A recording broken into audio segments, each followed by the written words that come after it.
नमस्कारम। तो आज हम पढ़ेंगे सद्गुरु की एक हिंदी बुक मृत्यु एक कल्पना है। इस बुक की शुरुआत में विषय सूची है जो 3 टॉपिक में है। प्रस्तावना, दूसरा मृत्यु एक कल्पना है और तीसरा है अच्छा और बुरा दुनिया को बांटता है। तो सबसे पहले है प्रस्तावना। प्रस्तावना जो है वो एक ईशा साधक के द्वारा लिखित है और इसकी शुरुआत में एक सद्गुरु का कोट है, तो मैं वहीं से शुरू कर देती हूँ। क्या तुमने किसी मृत व्यक्ति को देखा? नहीं, एक मृत व्यक्ति को नहीं देखा। तुमने एक शव, एक मृत शरीर देखा। जब तुम कहते हो फला व्यक्ति नहीं रहा, गुजर गया, तुम केवल यह कह रहे हो वे हमारे साथ नहीं रहे। इसका अर्थ यह नहीं कि वे अब अस्तित्व में नहीं रहे। मृत्यु एक कल्पना है, मृत्यु एक भ्रांति है, यह मिथ्या है। कई लोगों ने इसके बारे में बातें की और तुम्हें विश्वास दिलाया। मृत्यु जैसी कोई चीज़ नहीं है, मात्र जीवन है, सिर्फ जीवन। एक आयाम से दूसरे से तीसरे आयाम में जाना। सद्गुरु हमारे समय की एक दिव्यदर्शी और एक योगी हैं। इनके साथ एक आत्मीय भेंट के दौरान श्रोताओं के एक दल ने अपनी जिज्ञासाओं को नहीं बल्कि अपनी आकांक्षाओं को भी उनके साथ बांटा। परम ज्ञान प्राप्त सद्गुरु से रूबरू होकर बैठने का वह अनुभव अनोखा रहा और वह प्रश्नों की लड़ी सी लग गई। अपनी अनोखी निराली शैली में और अनुकंपा के साथ सद्गुरु ने तर्क संगत एवं विनोदपूर्ण ढंग से ऐसे सनातन प्रश्नों को भी सटीक उत्तर दिया जैसे देह त्याग के बाद प्राणी कहाँ विचरता है, क्या अपने पिछले जन्मों को जानने से कोई लाभ है, कर्म, मोक्ष, ओजस आदि आदि।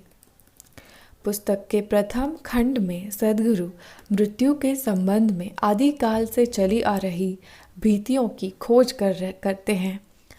वे उनका सर्वमर्जनाशक औषधियों की तरह सांत्वना प्रद समाधान देने की कोशिश नहीं करते, बल्कि एक ज्ञानी की तथ्यात्मक अंतर्दृष्टि को सामने रखते हैं। मृत्यु लोक प्रसिद्ध समतावादी है, अटल और असंदिग्ध है, जो पूर्ण रूप से भयभीत तो नहीं करती, फिर भी अपरिवर्तनीय रूप से असुविधाजनक है। स्वयं को निर्भीक होने का दावा करने वाले लोग भी मानते हैं कि वे इस तथ्य के प्रति उदासीन नहीं रह सकते जिसमें कुछ भी पता नहीं चल पाता कि पर्दा गिरते समय क्या कुछ घटित होता है। पर्दा सदा गिरता ही रहते हैं।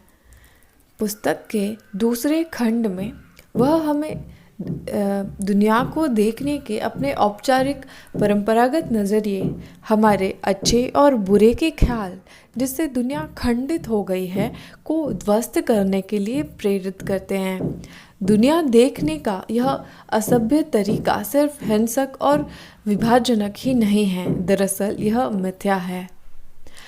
वह हमें स्मरण कराते हैं कि तुम्हारी अच्छाई तुम्हें मुक्त नहीं करेगी, तुम्हारी अच्छाई तुम्हारे अंदर निर्मलता नहीं लाएगी।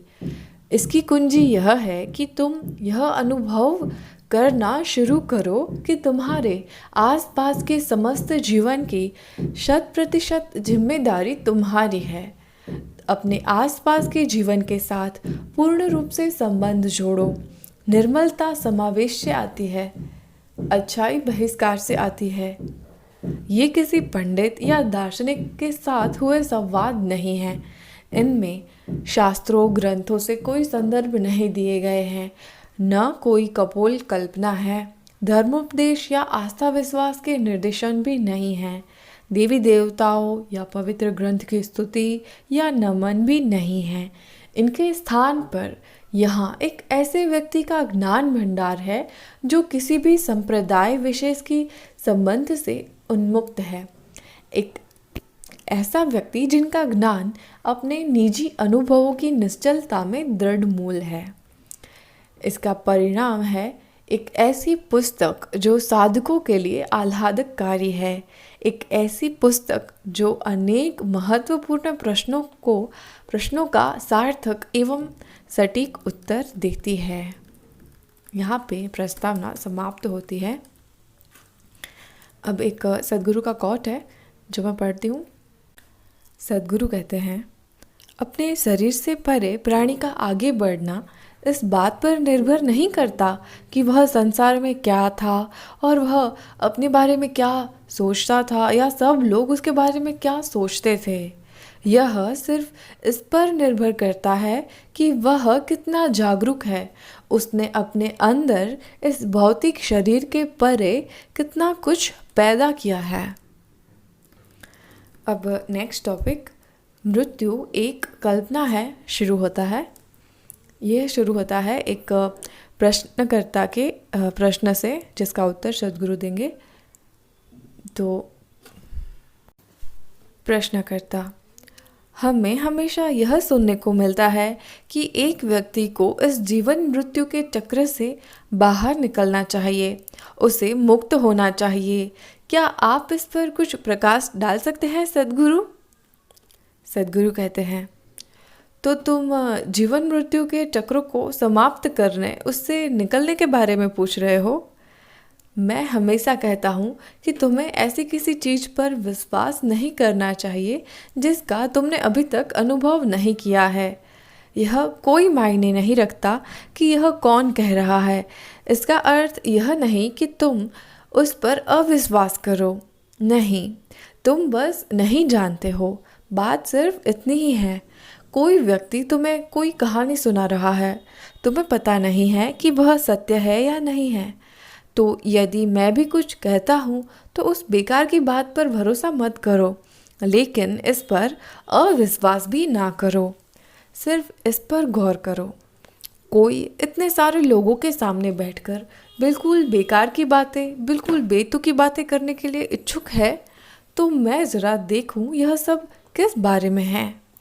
यदि तुम में इतना खुलापन है तो तुम्हारे जीवन में संभावना बची हुई है।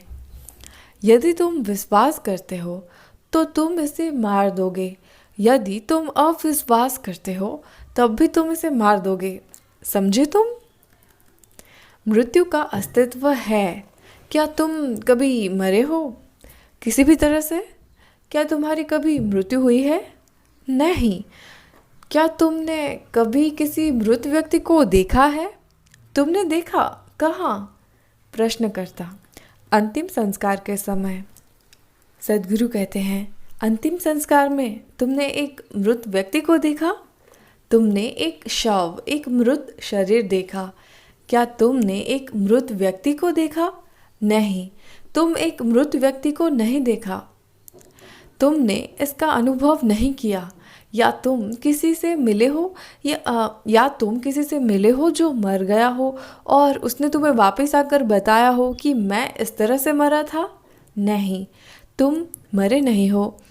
तुमने मरे हुए व्यक्ति को भी नहीं देखा, न ही तुमसे कोई मृत व्यक्ति मिला है।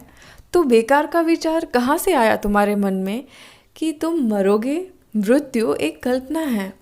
कई लोगों ने इसके बारे में बातें की और तुम्हें विश्वास दिलाया। मृत्यु जैसी कोई चीज़ नहीं है, मात्र जीवन है। जीवन, सिर्फ जीवन। एक आयाम से दूसरे में, दूसरे से तीसरे आयाम में जाना। जब भौतिक शरीर बहुत कमज़ोर हो जाता है, दुर्बल हो जाता है और किन्हीं कारणों से टूट जाता है, चाहे तुम्हारी कार कहीं टकरा जाए, या बहुत पीने से तुम्हारा लीवर खराब हो जाता है, या तुम किसी के प्रेम में पड़ते हो और तुम्हारा दिल टूट जाता है, या तुम्हारा शरीर बहुत बूढ़ा और दुर्बल हो जाता है। किसी भी कारण से जब शरीर जीवन को वहन करने योग्य नहीं रह जाता तो जीवन को इसे छोड़कर आगे बढ़ना पड़ता है, इसीलिए वह ऐसा करता है। तो जब तुम कहते हो फला व्यक्ति नहीं रहा, गुजर गया, तुम केवल यह कह रहे हो वे हमारे साथ नहीं रहे। तुम यह नहीं कह रहे हो कि वे सचमुच नहीं रहे। वे केवल तुम्हारे साथ नहीं रहे जिस तरह से तुम उन्हें जानते थे। तो जब कोई शरीर त्यागता है, इसका मूल कारण यह होता है कि वह भौतिक शरीर जीवन को चलाने और उसका पोषण करने के लायक नहीं रह जाता। जब ऐसा होता है तो उस प्राणी का क्या होगा? भौतिक शरीर और सचेतन मन चला जाएगा। विवेक विचार करने वाला, विश्लेषण करने वाला मन चला गया, परंतु मन का मूल तत्व नहीं गया। क्या तुम समझ रहे हो मैं क्या कह रहा हूँ? तो उसमें अब भी वे गुण हैं, परंतु उसमें कोई विवेक विचार नहीं है। तो एक चीज़ तुम्हें बहुत अच्छी तरह से समझ लेनी होगी। जब कोई मरता है, यह मायने नहीं रखता कि वह तुम्हारे पिता थे, तुम्हारी माँ थी, या तुम्हारे पति थे, तुम्हारी पत्नी थी, बच्चा था, या तुम्हारा बहुत प्रिय मित्र था।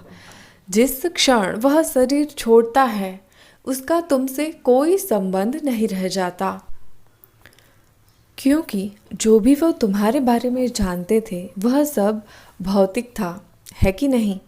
जब मैं भौतिक कहता हूँ तो उसका अर्थ मात्र शरीर ही नहीं, बल्कि मन और भावनाएं भी हैं।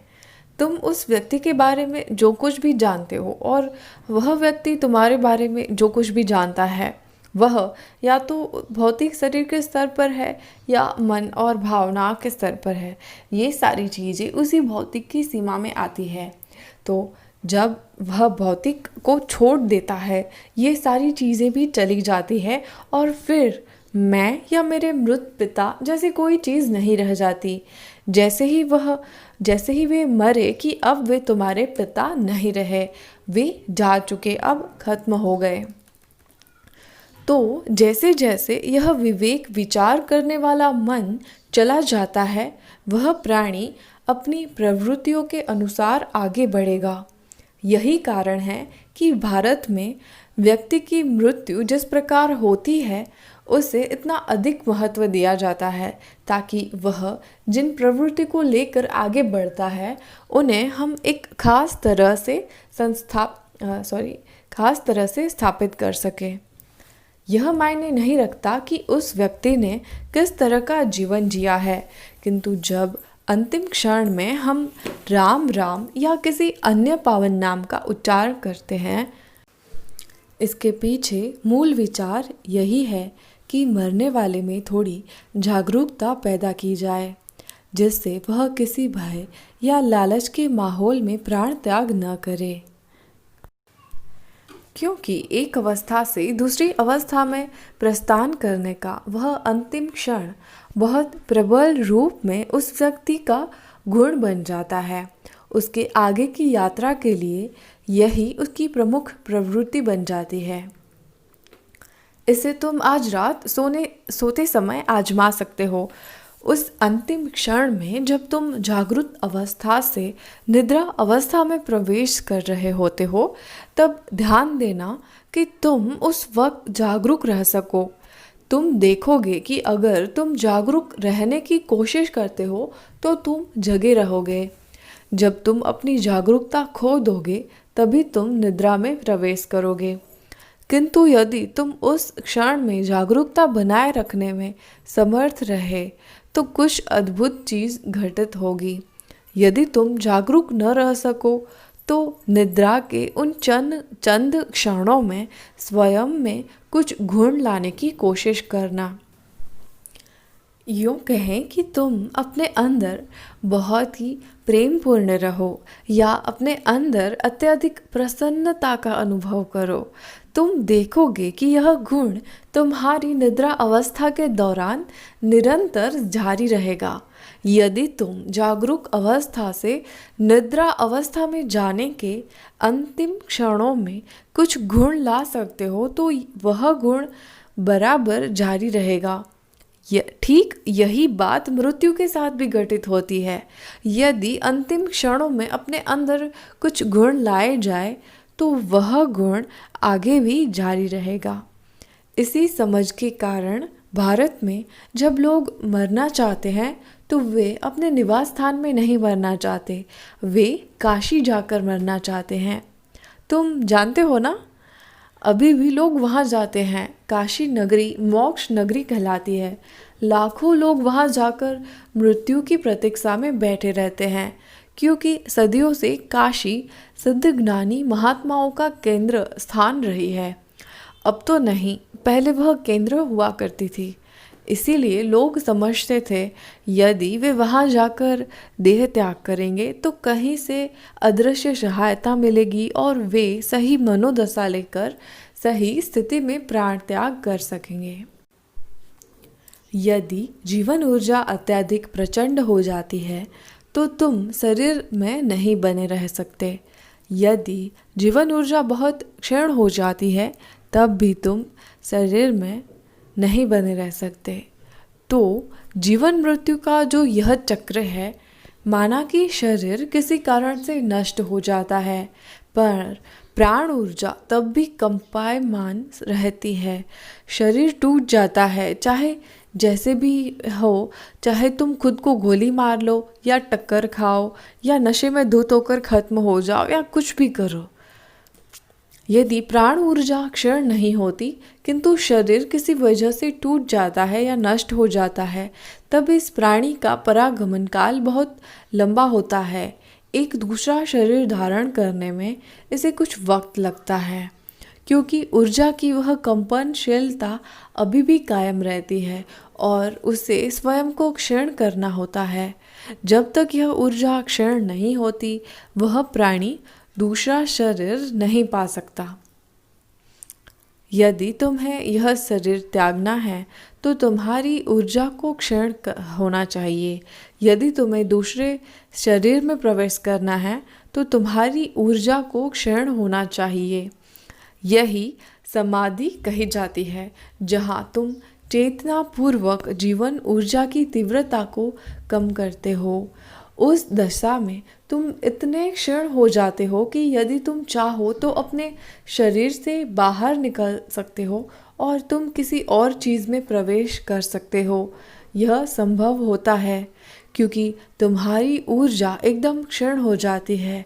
उसमें सामान्य अस्तित्व में बने रहने के लिए कंपन नहीं रह जाता। एक चीज़ है जिसे हम प्रारब्ध कहते हैं।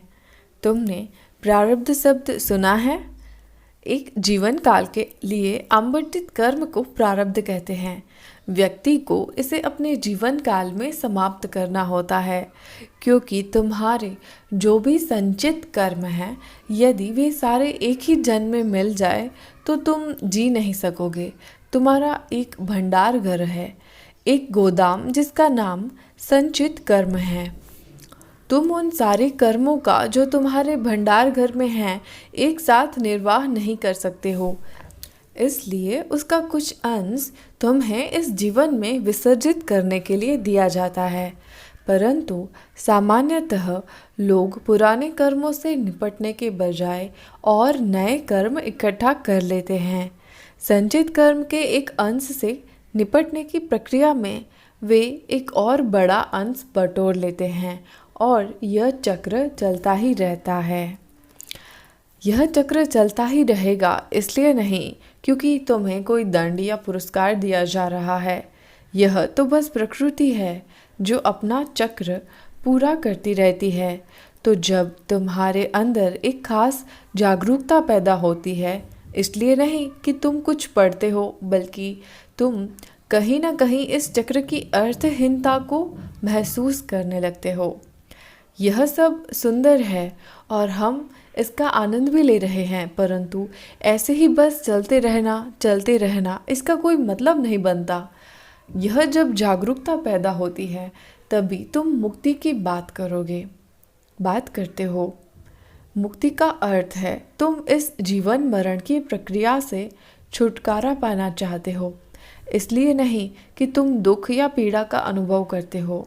पीड़ित लोग मुक्ति पा भी नहीं सकते। तुम कुशल हो, तुम आनंद में हो, परंतु तुमने किंडरगार्टन में बहुत खेल लिया, तुम ऊब गए हो, अब तुम आगे बढ़ना चाहते हो। तुम्हारा स्कूली जीवन चाहे कितना भी सुंदर क्यों ना हो, क्या तुम कॉलेज जाना नहीं चाहते? बस यही बात है। तुमने यह सब बहुत देख लिया, अब तुम आगे कहाँ जाना चाहते हो?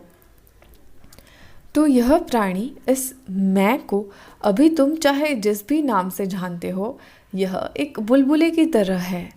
मैं हमेशा नकारात्मक शब्दावली का प्रयोग करता हूँ ताकि तुम्हारी कल्पनाओं में कहीं पर न लगाए। तो इसे यूँ कहें, तुम्हारी रिक्तता या तुम्हारा अंधकार, क्योंकि यदि मैं प्रकाश कहूँ तो तुम हर जगह चमकने लग जाओगे। यदि मैं ईश्वर कहूँ तो तुम हास्यास्पद काम करने लगोगे।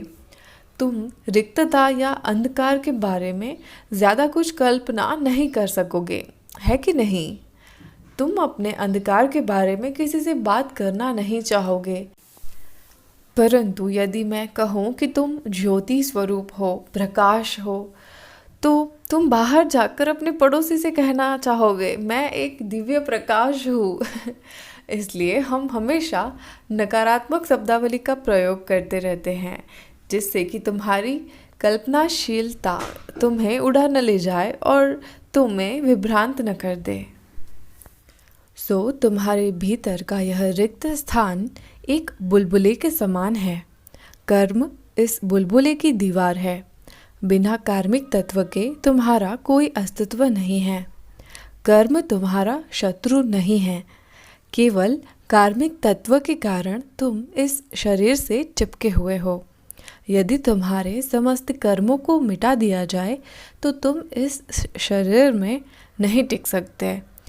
यदि तुम इस भौतिक शरीर से बाहर भी निकल जाते हो तब भी यह बुलबुला बना रहता है, और जैसे ही यह अपनी कंपनशीलता खो देता है, यह स्वाभाविक रूप से दूसरा शरीर पा लेता है। ठीक अभी हम इस बुलबुले को फोड़ना चाहते हैं। जब तुम कहते हो मैं मुक्ति चाहता हूँ, तुम यही कह रहे हो कि तुम इस बुलबुले को कुछ चुभा कर फोड़ना चाहते हो, ताकि इस बुलबुले के अंदर जो रिक्तता है वह फट जाए। मान लेते हैं कि हम यहाँ बुलबुले उड़ाते हैं, ढेर सारे बुलबुले, पर जिस क्षण वह फटते हैं उन बुलबुलों के भीतर की वायु कहाँ चली जाती है? वह समिष्ट का अंश बन गई। मुक्ति का अर्थ बस यही है। आत्मज्ञान का अर्थ भी यही है। यदि तुम पहले से इस तथ्य को नहीं जानते, अधिकतर प्राणियों के लिए उनके आत्मज्ञान का क्षण और उनके देह त्याग का क्षण हमेशा एक ही होता है। दोनों एक साथ घटित होते हैं। केवल कुछ एक व्यक्ति ऐसे हैं जो शरीर के दाव पेच को जानते हैं, जो शरीर के मौलिक विज्ञान को जानते हैं। वे ही एक खास समय तक शरीर में बने रहने में सक्षम हो पाते हैं, अन्यथा देह त्याग का समय और आत्मज्ञान का समय एक ही है।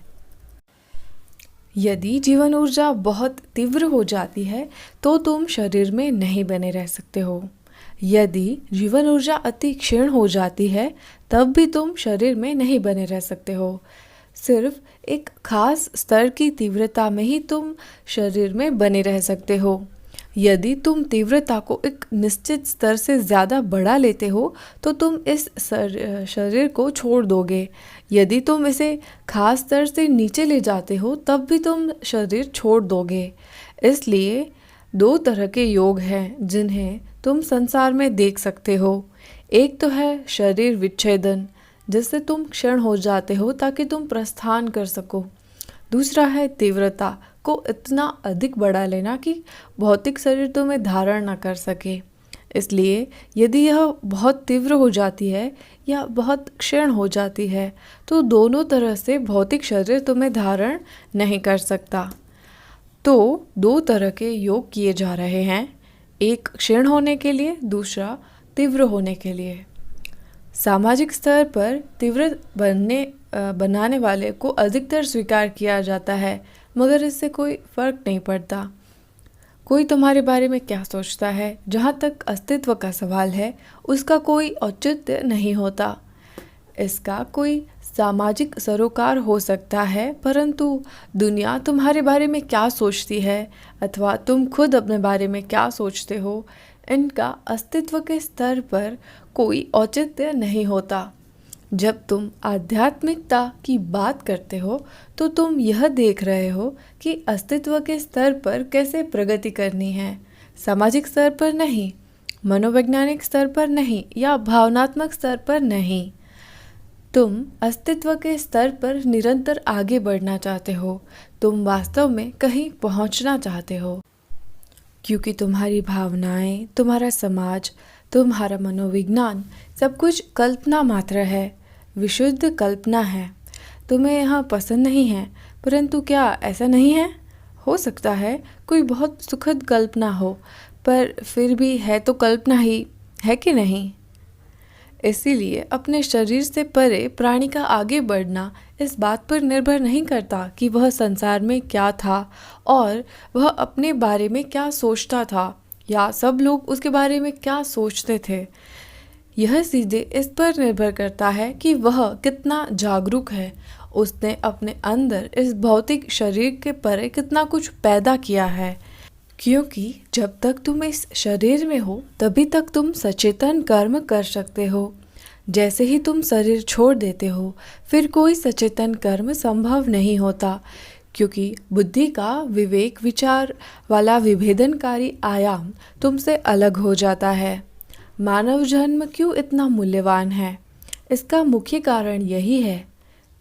मानव जीवन यही एकमात्र ऐसा जीवन है जिसमें तुम अपने विवेक विचार के इस्तेमाल से जागरूक होकर कर्म कर सकते हो।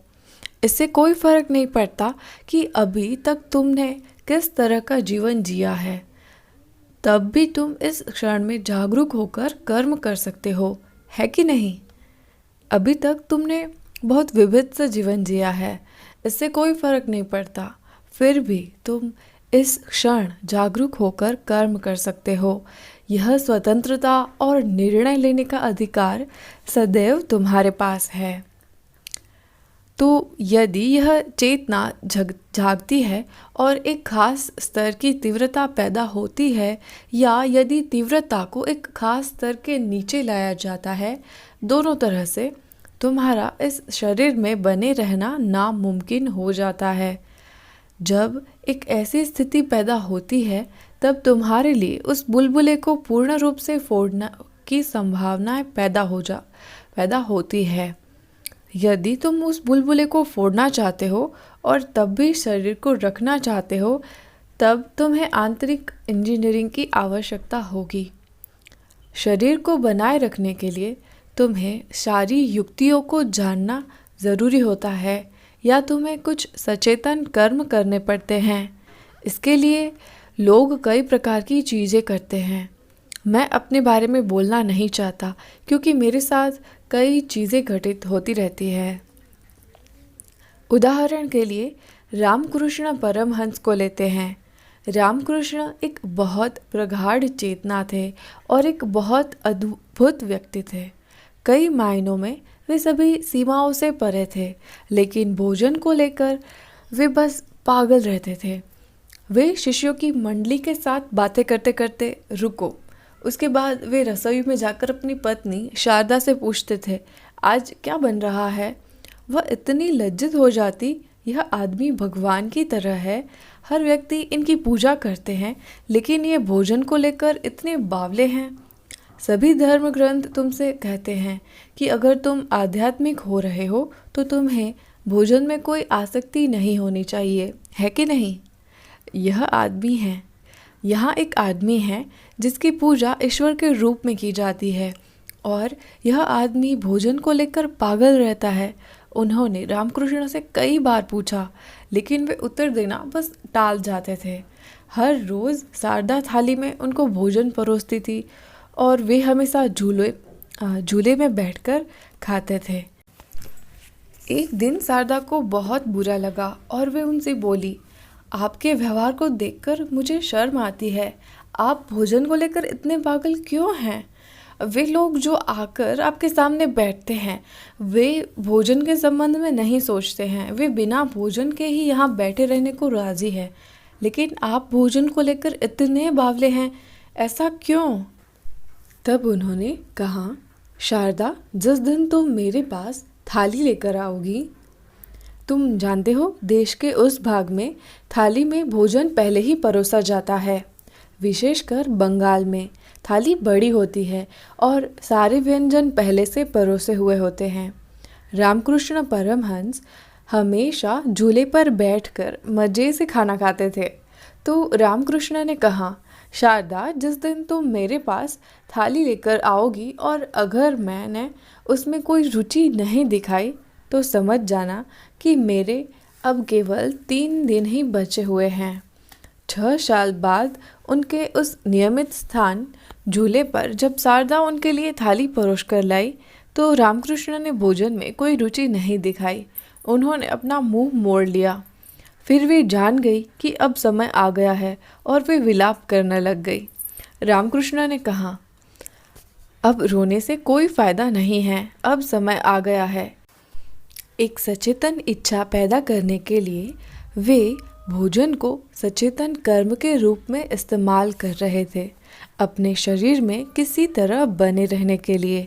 हर रोज़ दिन में कम से कम 10 बार भोजन के बारे में सोचते थे, अन्यथा यदि वे यहाँ इस तरह बैठते तो शरीर छूट गया होता। कुछ कार्य करने के लिए उन्होंने अपने लिए कुछ योजना बना रखी थी, इसलिए वे अपने शरीर को कुछ समय के लिए रोके रखना चाहते थे। इस प्रकार अलग अलग योगी अलग अलग विधियाँ अपनाते हैं। कुछ सरल होती है, कुछ बहुत जटिल होती है। कई प्रकार की प्रक्रियाएं हैं। एक बार जब बुलबुला नहीं रहा तो तुम उसे सचेतन रूप से वहाँ बनाए हुए हो, तो कई मायनों में तुम अस्तित्व के स्तर पर अब गिनती में नहीं रह जाते। जो भी अभौतिक है तुम्हारे प्रत्यक्ष ज्ञान में, तुम्हारे बोध में नहीं आएगा। तुम्हें उसमें विसर्जित होना पड़ेगा।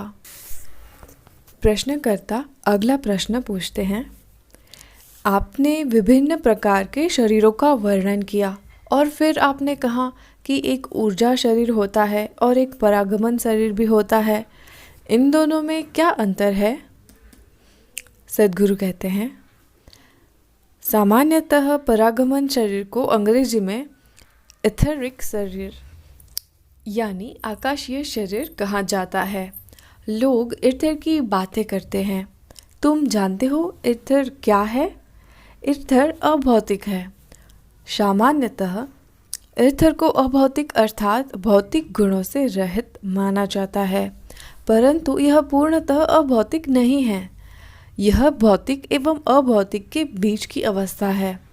जो अभौतिक है वह कभी तुम्हारे बोध में नहीं होता जब तक कि तुम स्वयं वह नहीं बन जाते। जो भौतिक है उसे तुम्हारे बोध में लाया जा सकता है। इस अस्तित्व में जो कुछ भी भौतिक है उन सबको तुम्हारे बोध में लाया जा सकता है। इसके लिए महज थोड़ा समय लगाने और काम करने की ज़रूरत है। यह संभव है। यदि तुम आवश्यक साधना करते हो तो अस्तित्व में जो कुछ भी भौतिक है उसे तुम्हारे बोध में लाया जा सकता है। यह तुम्हारे बोध से बाहर नहीं हो सकता। इसे करना संभव है। पर जो अभौतिक है तुम्हारे प्रत्यक्ष ज्ञान में, तुम्हारे बोध में नहीं आएगा। तुम्हें उसमें विसर्जित होना पड़ेगा। दूसरा कोई उपाय नहीं है। इसलिए ईश्वर के प्रति समर्पण के बारे में इतनी बात की जा रही है। वे लोग तुमसे वही कहने की कोशिश कर रहे हैं कि जो कुछ भी भौतिक से परे है उसे समझा नहीं जा सकता। तुम्हें समर्पण करना होगा। दूसरा कोई रास्ता नहीं है। इसी वजह से समर्पण के बारे में इतनी सारी चर्चाएं और इतने सारे भ्रम विकृतियां फैली हुई है, क्योंकि जो भौतिक से परे है उसे किसी भी सूरत में तुम्हारे द्वारा समझा नहीं जा सकता। तुम उसमें स्वयं को विलीन कर सकते हो। तुम उसमें सिर्फ विसर्जित हो सकते हो। सरेंडर यानी समर्पण सही शब्द तो नहीं है, परंतु सामान्यतः इसी का ही प्रयोग होता है। तो भौतिक और अभौतिक के बीच संक्रमण के इस आयाम को एक हद तक समझा जा सकता है। यह बहुत साल पहले घटित हुआ था। कई साल पहले मैं अपने फार्म की पुताई कर रहा था। मैं पुताई के आसान तरीके ईजाद करना चाहता था। मेरे पास समय नहीं था, क्योंकि मैं अकेले ही पूरे फार्म की पुताई कर रहा था। तो मैं क्या करता, मैंने ब्रश डुबाया और एक छोर से दूसरे छोर तक गया। मैंने उसे पुनः डुबाया और एक छोर से दूसरे तक चला गया। हंसते हंसते हंसते हैं। तो पहली बार आलिप करने के लिए मैंने ब्रश को डुबाया और चल दिया। जहाँ से शुरू किया वहाँ आलिप की परतें मोटी रही, आगे जाकर पतली और पतली होती गई। महीने होते होते एकदम गायब हो गई। मैं वहाँ बैठ गया और इस घटना ने मेरे मन मस्तिष्क को पूरी तरह से उद्वेलित कर दिया, क्योंकि मेरे लिए संपूर्ण अस्तित्व ठीक वही मेरे सामने था। संपूर्ण अस्तित्व यही है।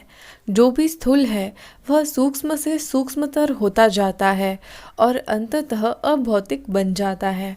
और जब यह अभौतिक बन जाता है तब तुम इसे ईश्वरीय कहते हो। जब यह स्थूल होता है तुम इसे चट्टान या पदार्थ कहते हो।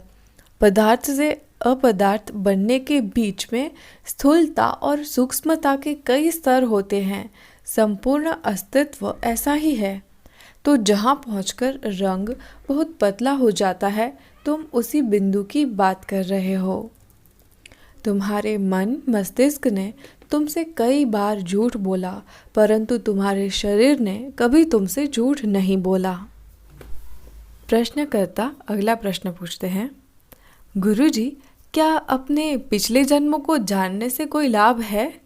क्या कोई तरीका है जिससे हम सचेतन रहते हुए उनको जान सके, देख सके? सद्गुरु कहते हैं, पिछले जन्मों को जानने का क्या कोई तरीका है, यही पूछ रहे हो ना? पूर्व जन्म के बारे में जानने के लिए आजकल अनेक वाहियात काम किए जा रहे हैं। मुझे यह मालूम है। यह सब बेहूदगी से भरी मनोवैज्ञानिक कसरतें हैं। यदि तुम सचमुच अतीत की बातों को देखना चाहते हो तो उसके लिए अपने आप को चेतना के उन्नत स्तरों तक उठाना होगा, जो तुम्हें तुम्हारी स्मृतियों की गलियों के आर पार ले जाएगा। परंतु इससे फ़ायदा क्या है? अभी जो कुछ भी तुम इस जीवन में घट रहा है, इन चीज़ों से तो तुम अपनी स्मृति को संभाल नहीं पा रहे हो। जो 10 साल पहले हुआ था उसको लेकर तुम अभी तक पीड़ित हो। अब जबकि तुम एक ऐसी स्थिति में हो, अगर तुम्हें 10 जन्मों पहले का हाथ से रूबरू करा दिए जाए तो क्या होगा? वह अनुभव तुम्हें पागल कर देगा, है ना? जिसे भी तुम पूर्व जन्म कहते हो, स्मृति के संदर्भ में वे सिर्फ अचेतन परतें हैं। यदि तुम स्वयं को चेतना के उन्नत स्तरों तक उठा लोगे तो मस्तिष्क की ये अचेतन परतें जो तुम्हें भीतर से संचालित कर रही है, उन्हें तोड़कर विसर्जित किया जा सकता है। क्या तुम्हें समय माँ की झलकें दिखाई गई? समय माँ ईशा योग केंद्र में आयोजित 8 दिन का उच्च स्तरीय कार्यक्रम है। यह एक बहुत ही गहनशील प्रक्रिया है। यदि मैं कहूँ कि समय माँ में क्या क्या होता है तो तुम भयभीत होगे या विश्वास नहीं करोगे। इसे यूँ कहें कि अभी तुम यहाँ बैठे हो, ध्यान कर रहे हो। कुछ समय बाद तुम पूर्ण रूप से जागरूक हो, परंतु अचानक तुम पाते हो कि तुम्हारा शरीर सांप की तरह रेंगना शुरू कर देता है। तुम्हें इसका बोध हो रहा है। तुम इसे रोकना चाहते हो, परंतु शरीर एक सांप की तरह रेंग रहा है। तुम ध्यान से बाहर आते हो, तुम बिल्कुल सामान्य हो जाते हो। तुम ध्यान में बैठते हो, शरीर रेंगने लगता है। फिर हो सकता है यह चिड़िया की तरह फुदकने लगे, संभव है यह कुत्ते की तरह या एक बाघ की तरह किसी और प्राणी की तरह चलने लगे। यह कई रूप ले सकता है। ऐसा इसलिए हो रहा है क्योंकि मन मस्तिष्क की अचेतन परतों में बहुत से आयाम ऐसे हैं जो तुम्हारी पहुंच के बाहर है, परंतु तुम्हारे हर एक कार्य को वे प्रभावित करते हैं। तो यदि तुम उस प्रक्रिया से गुजरते हो जहाँ चेतना के उच्च स्तरों से तुम उन अचेतन परतों को चेतन अवस्था में लाते हो, स्मृति के तल पर नहीं परंतु ऊर्जा और अनुभव के तल पर, तुम इन चीज़ों से निपट सकते हो और स्वयं को अपने भीतर बड़े पैमाने पर उन्मुक्त रख सकते हो। उस संदर्भ में यह लाभप्रद है, परंतु स्मृति के स्तर पर कुछ भी याद करने का कोई अच्छा परिणाम नहीं होने वाला है। यह तुम्हारे जीवन को और जटिल बना देगा और उसे अस्त व्यस्त कर देगा। मान लो कि तुम्हें पता चलता है कि पड़ोसी का कुत्ता तुम्हारे पिछले जन्म में तुम्हारा पति था। तब तुम अपने पड़ोसी के कुत्ते पर पत्थर फेंकने लगोगे। हंसते हंसते कहते हैं, मुझे नहीं मालूम कि तुम जाकर उसे चूम लोगे या पत्थर मारोगे। दोनों ही तरह से यह खतरनाक है कि नहीं? क्योंकि उसे तो कुछ भी याद नहीं। उस पर पत्थर फेंकोगे तो पड़ोसी से ठन जाएगी। यदि तुम चूमना चाहोगे तो कुत्ते से खतरा है, इसीलिए तुम्हारे लिए यह सुरक्षित नहीं है। यह तुम्हारे लिए आवश्यक भी नहीं है। परंतु दूसरे स्तर पर यदि तुम स्मृति प्रक्रिया में जाए बिना इसे अपने अनुभव क्षेत्र में लाते हो तो एक तरह से तुम्हारे लिए यह स्वयं को मुक्त करने का एक तरीका बन जाता है। हम यहाँ ईशा योग केंद्र में जो करते हैं वह कर्म संयमा कहलाता है। यानी संयमा कई प्रकार के हैं, इसीलिए कर्म संयमा में यदि तुम एक खास स्तर तक चेतना को उन्नत करते हो तो अचेतन मन की परत दर परत ऊपर आती है और स्वयं को स्वतः विसर्जित कर लेती है। तुम्हें कोई सुझाव नहीं दिए जाते, कोई मार्गदर्शन नहीं दिया जाता। जब तुम अधिक से अधिक जागरूक होने लगते हो तब अचानक तुम देखते हो कि तुम्हारा पूरा शरीर इस प्रक्रिया से गुजरता है। देखो तुम्हारे मन में क्या घटित होता है। वह कभी भरोसेमंद नहीं होता। मन तुम्हें लाखों तरीकों से धोखा दे सकता है, पर जो शरीर में घटित होता है वह वास्तविक है कि नहीं?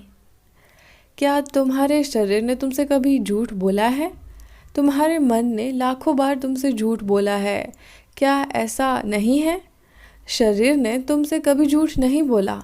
इसीलिए हम हमेशा चाहते हैं कि चीज़ें शारीरिक व ऊर्जा के स्तर पर घटित हो, मानसिक स्तर पर नहीं, क्योंकि मन तुम्हारे अंदर असंख्य विभ्रांतियाँ पैदा करने में सक्षम है। यह कुछ भी रच सकता है, तुम्हें भरोसा दिला सकता है कि यह भ्रम नहीं बल्कि वास्तविक है। ये सभी चीज़ें बहुत ही विवेकहीन ढंग से की जा रही है। एक महिला है जो अब कई वर्षों से अमेरिका में है। वहाँ उसने बहुत तरक्की की। एक बार एक साल में उस दंपति ने शेयर बाजार में सबसे ज़्यादा धन कमाया। तो तुम कल्पना कर सकते हो कि अमेरिका में किसी साल में सबसे ज़्यादा धन कमाने का अर्थ क्या है। उन्होंने कितना कमाया होगा। और वह महिला अब इन सारे चक्रों में पड़ गई। वह अब हॉलीवुड की मसालेदार फिल्मों की दीवानी है। उसने बेवर्ली हिल्स पर 2 मकान खरीदे ताकि वह उस परिदृश्य में बनी रहे। फिर वह किसी मनोवैज्ञानिक के चक्कर में पड़ गई जिसकी फ़ोन प्रति घंटा परामर्श देने की फ़ीस $90 होती थी। व्यक्तिगत रूप से मिलने पर और ज़्यादा लिया जाता था। वह मनोवैज्ञानिक जो भी कहता था, महिला उन बातों पर पूरा भरोसा करती थी।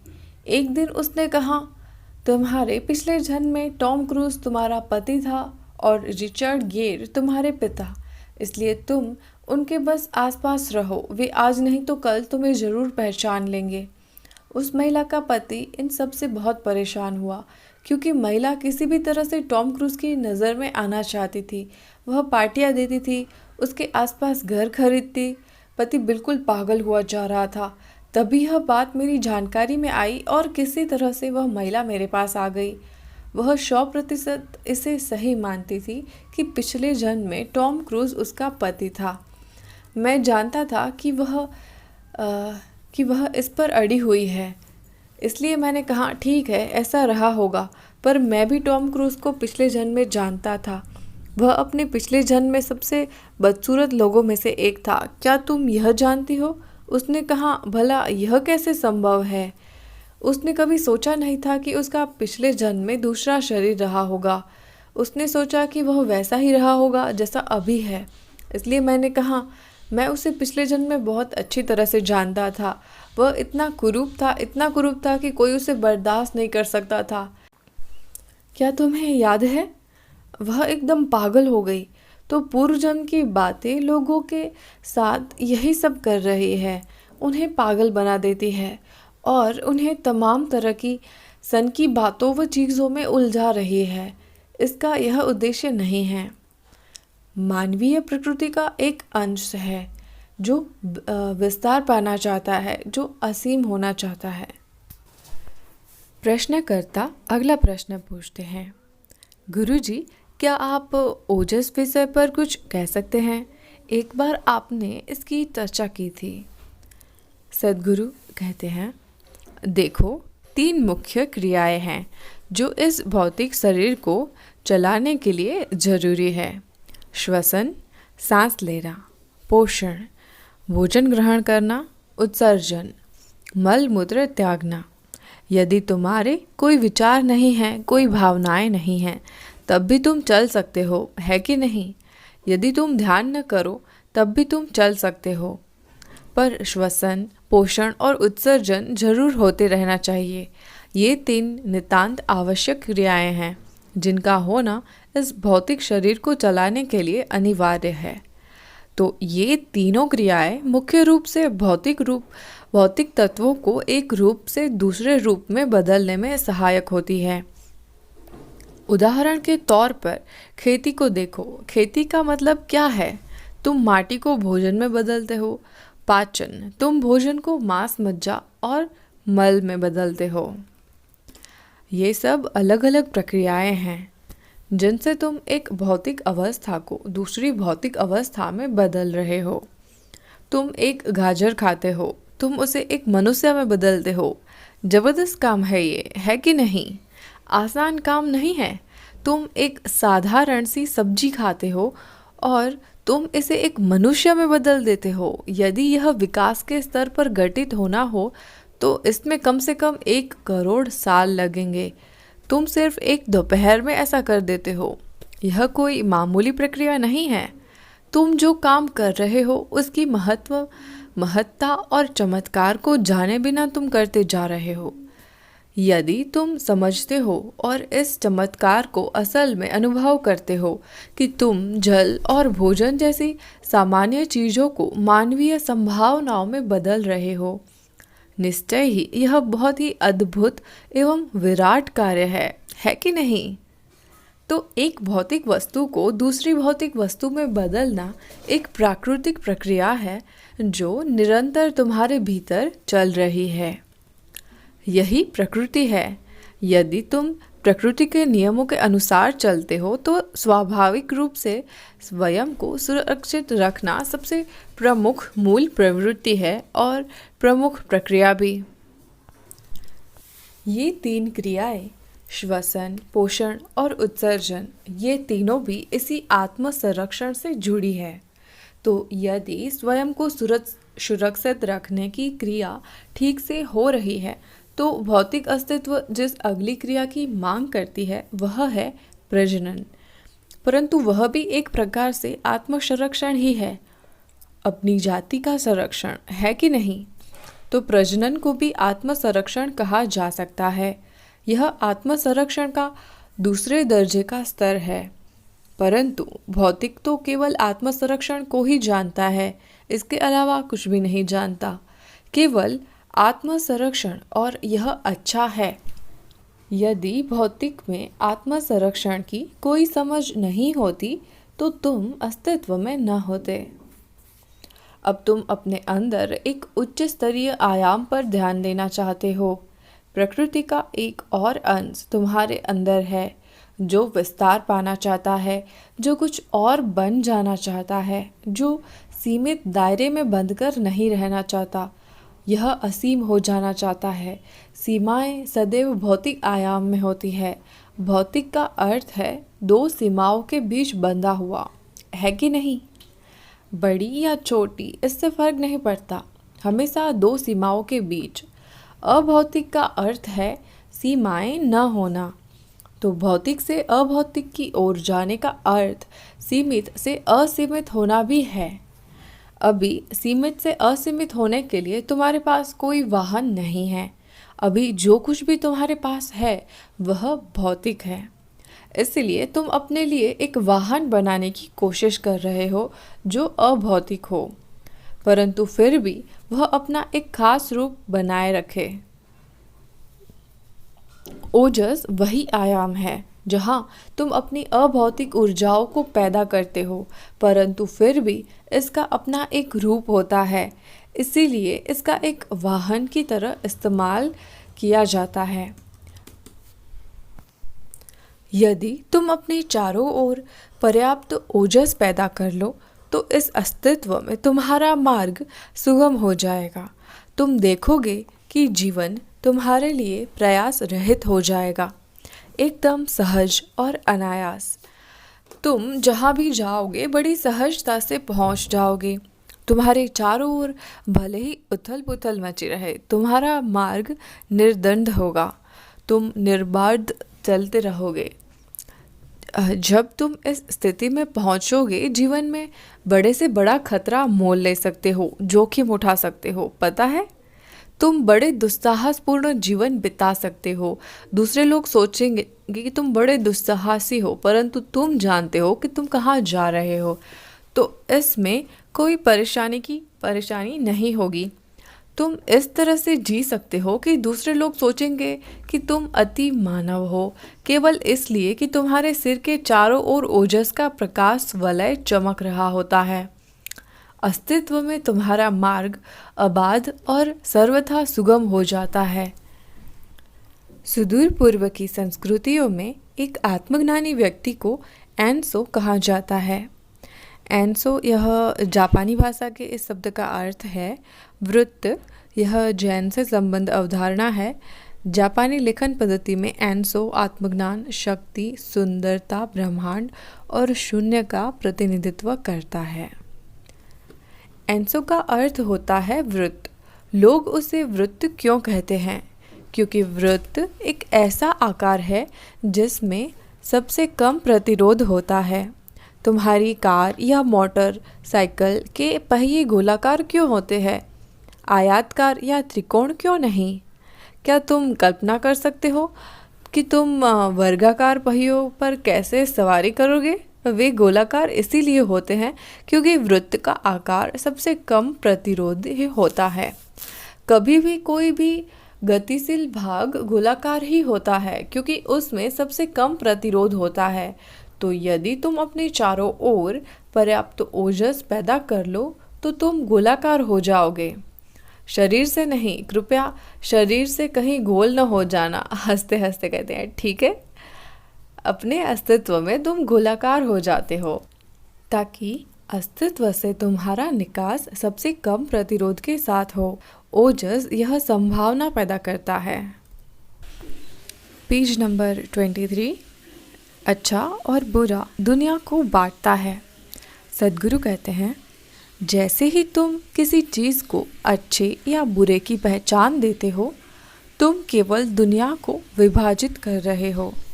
सद्गुरु कहते हैं, इस दुनिया में क्या अच्छे लोग ज़्यादा दुख झेल रहे हैं या बुरे लोग ज़्यादा दुख झेल रहे हैं? अच्छे लोग, है ना? वैसे जो लोग सोचते हैं कि वे अच्छे हैं, वे स्वयं ही एक दुख है। हंसी के साथ कहते हैं, क्या ऐसा नहीं है? कृपया इस पर गौर करें। अब सबसे पहले तुम अच्छे बने कैसे?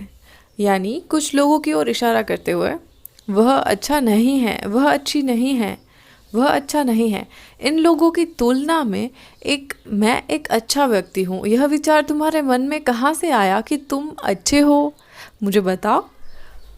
तुमने अपनी तुलना बहुत से लोगों से की और उन सारे लोगों को बुरा मानकर अब तुम स्वयं अच्छा महसूस कर रहे हो। जो व्यक्ति यह सोचता है कि वह बहुत अच्छा है, उसके दिमाग में इस दुनिया में और कोई भी ठीक नहीं है। जितना ज़्यादा तुम अपने आप को अच्छा समझते हो, उतना ही ज़्यादा लोग तुम्हारे साथ अच्छे नहीं हैं। जो लोग ऐसा विश्वास करते हैं कि वे बहुत अच्छे हैं, उनके करीब कोई भी नहीं जाना चाहता क्योंकि वे इतने अच्छे हैं कि उनके साथ जीवन घटित हो ही नहीं सकता। तुम्हारी अच्छाई केवल किसी और चीज़ की तुलना पर ही टिकी हुई है कि न? तुम अपने आप को अच्छे के रूप में स्थापित कर रहे हो। अगर ये सारे लोग बिल्कुल घटिया हैं तब तो वास्तव में मैं बहुत ही अच्छा आदमी हूँ। अच्छे लोग कहीं नहीं पहुँचेंगे, ना तो इस दुनिया में ना ही दूसरी दुनिया में। क्या तुम एक चुटकुला सुनना चाहोगे? क्या तुम इसे पचा पाओगे? अपने पिछले जन्म में शंकरन पिल्लाई एक अच्छा व्यक्ति था। कुछ दिन बीमार रहने के बाद उसकी मृत्यु हो गई। स्वाभाविक है, एक अच्छा आदमी होने के नाते वह स्वर्ग में पहुंचा। वहां देवदूतों की स्वागत समिति ने उसका खाता खोला और सारे पन्नों को देखना शुरू किया। अच्छा कार्य, अच्छा कार्य, अच्छा कार्य, अच्छा कार्य, पूरे खाते में केवल अच्छे ही अच्छे काम। अब तो देवदूत कुछ उलझन में पड़ गए। वे शंकरन पिल्लाई के पास आकर बोले, श्रीमान पिल्लाई, यहाँ एक छोटी सी समस्या है। उसने पूछा, क्या समस्या है? देवदूतों ने कहा, देखो हमारे पास स्वर्ग में विभिन्न प्रकार के आवास हैं, विभिन्न स्तर के आवास हैं।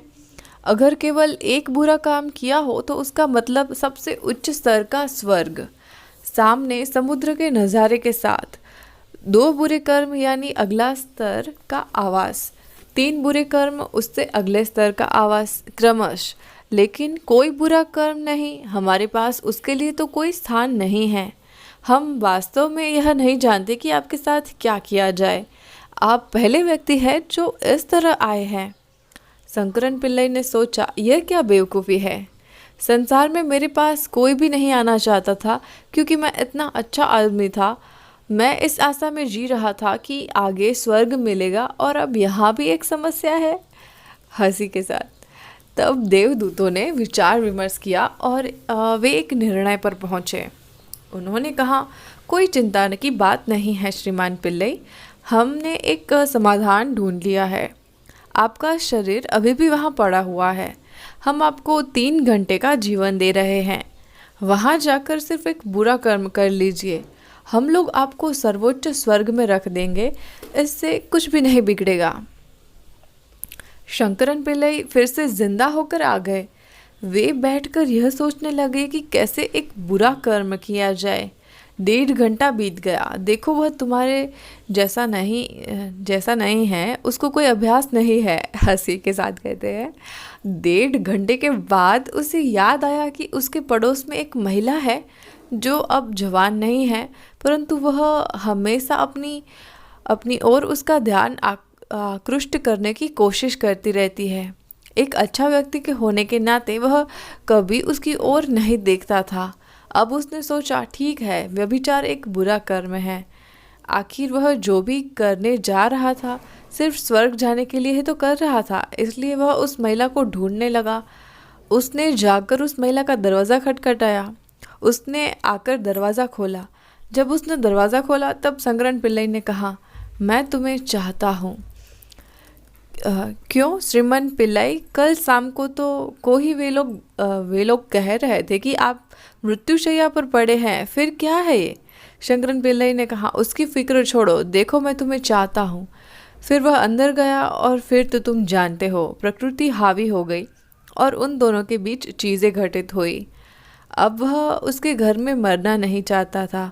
हंसकर कहते हैं, और समय बीत रहा था, अतः उसने महिला से कहा, मुझे अब जाना होगा। वह उठकर दरवाजे पर आ गया। महिला उसे विदा करने आई और बोली, श्रीमान पिल्लाई, क्या आप जानते हैं कि आज आपने मेरे लिए कितना अच्छा काम किया है? हंसी के साथ, एक और अच्छा काम क्या करे। अतः अच्छे लोग न तो यहाँ काम बनाते हैं न वहाँ। तुम्हारी अच्छाई तुम्हें मुक्त नहीं करती। तुम्हारी अच्छाई केवल किसी की तुलना में ही होती है। यह अच्छाई नहीं है, यह एक प्रकार की बीमारी है। यह ठीक वैसे ही है जैसे आजकल के लोग हैं।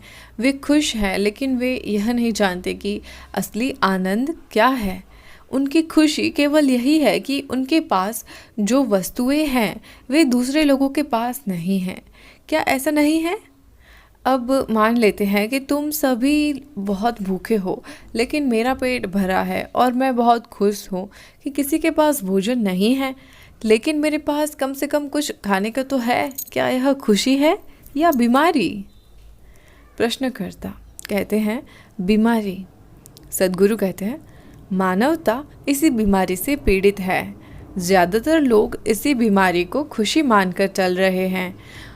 उनके खुश होने का अर्थ केवल इतना ही है कि दूसरे के पास वह नहीं है जो उनके पास है। अगर सबके पास वह वस्तु होती जिसे वे आज मूल्यवान समझते हैं, तो ज़्यादातर लोग उन चीज़ों को छूते भी नहीं। तुम अपने गले में एक बड़ा सा पत्थर लटकाए हुए घूम रहे हो। यह पत्थर गौरव का प्रतीक बन गया है तथा इतना मूल्यवान बन गया है क्योंकि हर व्यक्ति के पास उपलब्ध नहीं है। अगर हर व्यक्ति के गले में यह पत्थर लटका मिले तो तुम इसे छुओगे भी नहीं। क्या ऐसा नहीं है? इसलिए यह एक बीमारी है। इस बीमारी को लोग अच्छाई या खुशी के रूप में स्वीकार कर रहे हैं। यह बीमारी तुम्हें मुक्त नहीं करेगी।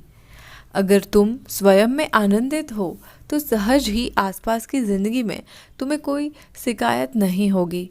जब तुम जीवंत और आनंदित होते हो तब तुम कोई जीवन विरोधी काम नहीं करते। क्या तुमने इस पर ध्यान दिया है? जब भी तुम आनंदित होते हो तुम बड़े विशाल हृदय और उदार होते हो। क्या तुमने यह देखा है? जब तुम बहुत खुश होते हो तो कोई कुछ भी करे सब ठीक ही रहता है। तुम उन चीज़ों के पार देख सकते हो। जब तुम नाखुश होते हो तो इस दुनिया में तुम्हें सबके साथ समस्या होती है। तुम्हारी अच्छाई तुम्हें मुक्त नहीं करेगी। तुम्हारी अच्छाई तुम्हारे अंदर पवित्रता नहीं लाएगी। अच्छे लोग सारी बुरी चीज़ों को जानते हैं। वे केवल उनको टालने की युक्ति में लगे रहते हैं। अगर तुम उनको टाल रहे हो तो संभवित निरंतर तुम उनके बारे में ही सोच रहे हो। हाँ या ना? तुम उनसे मुक्त नहीं हो। तुम केवल उनको टाल रहे हो। किसी चीज़ को टालना उससे स्वतंत्र होना नहीं है। ईश्वर एक महान रचयिता है। व्यवस्था करना तुम्हारा काम है। अब अगर तुम सच्चाई के साथ इन सारे लोगों को अपनी जिम्मेदारी के रूप में अनुभव करना शुरू कर देते हो तो क्या तुम एक पवित्र प्राणी नहीं बनोगे?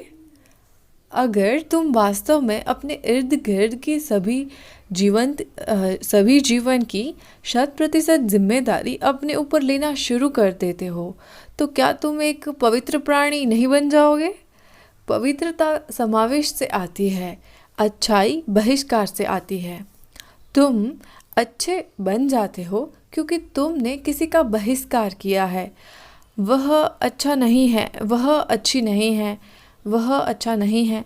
लेकिन तुम पवित्र तभी होते हो जब तुम समावेशी होते हो, सबको शामिल करते हो। कृपया इस पर गौर करो। तुम्हारी अच्छाई बहिष्कार से आ रही है। क्या ऐसा नहीं है? इससे काम नहीं चलेगा। यह केवल तुम्हें पीड़ा ही देगी। अच्छे लोग हमेशा पीड़ित रहते हैं। वे हमेशा सोचते हैं, मैं इतना अच्छा आदमी हूँ लेकिन मेरा व्यवसाय अच्छा नहीं चल रहा है। मेरा पड़ोसी इतना दुष्ट आदमी है लेकिन उसका व्यापार बहुत अच्छा चल रहा है। ईश्वर मेरी मदद क्यों नहीं कर रहा है? तुम अच्छे हो लेकिन तुम मूर्ख हो। क्या किया जाए?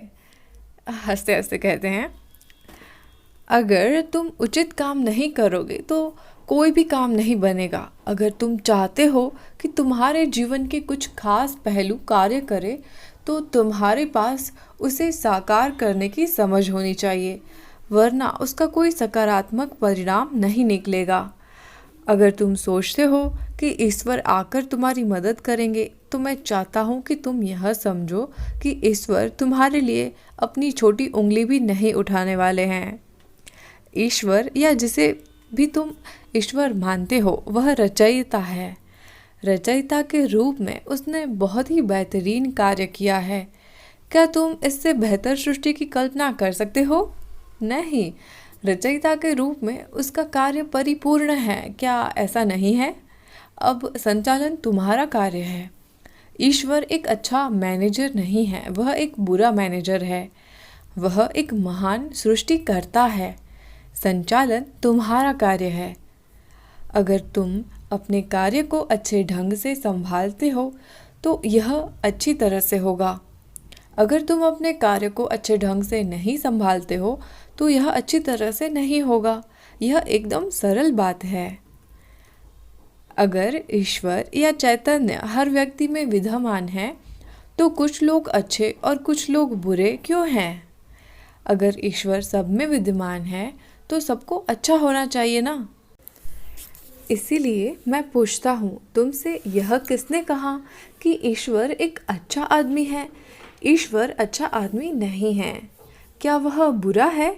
नहीं, वह बुरा भी नहीं है। यह अच्छा और बुरा तुम्हारी समस्या है। यह अच्छे और बुरे की समस्या तुम्हारे मन में रची गई है क्योंकि तुमने हर एक चीज़ को अच्छा या बुरा की पहचान दी है।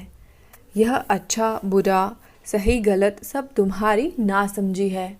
100 साल पहले जिसे बहुत अच्छा समझा जाता था वह आज असहनीय है कि नहीं? जिसे तुम बहुत अच्छा समझते हो उससे तुम्हारे बच्चे घृणा करते हैं। अतः जो अच्छा और बुरा है वह सब तुम्हारा मानसिक कबाड़ है।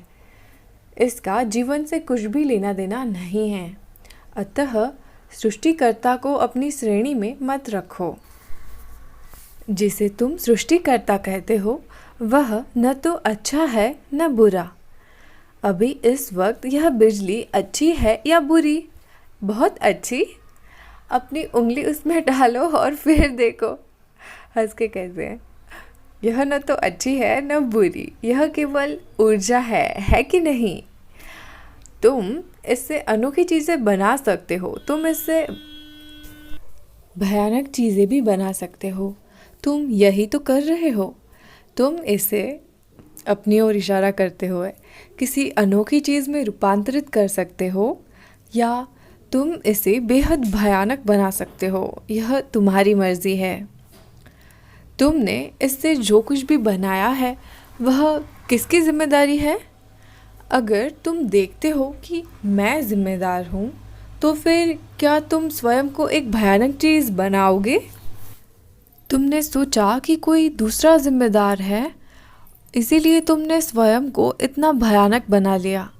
अगर तुम यह देखते हो कि यह 100% मेरी जिम्मेदारी है तो क्या तुम स्वयं को इतना भयानक और दयनीय बनाते?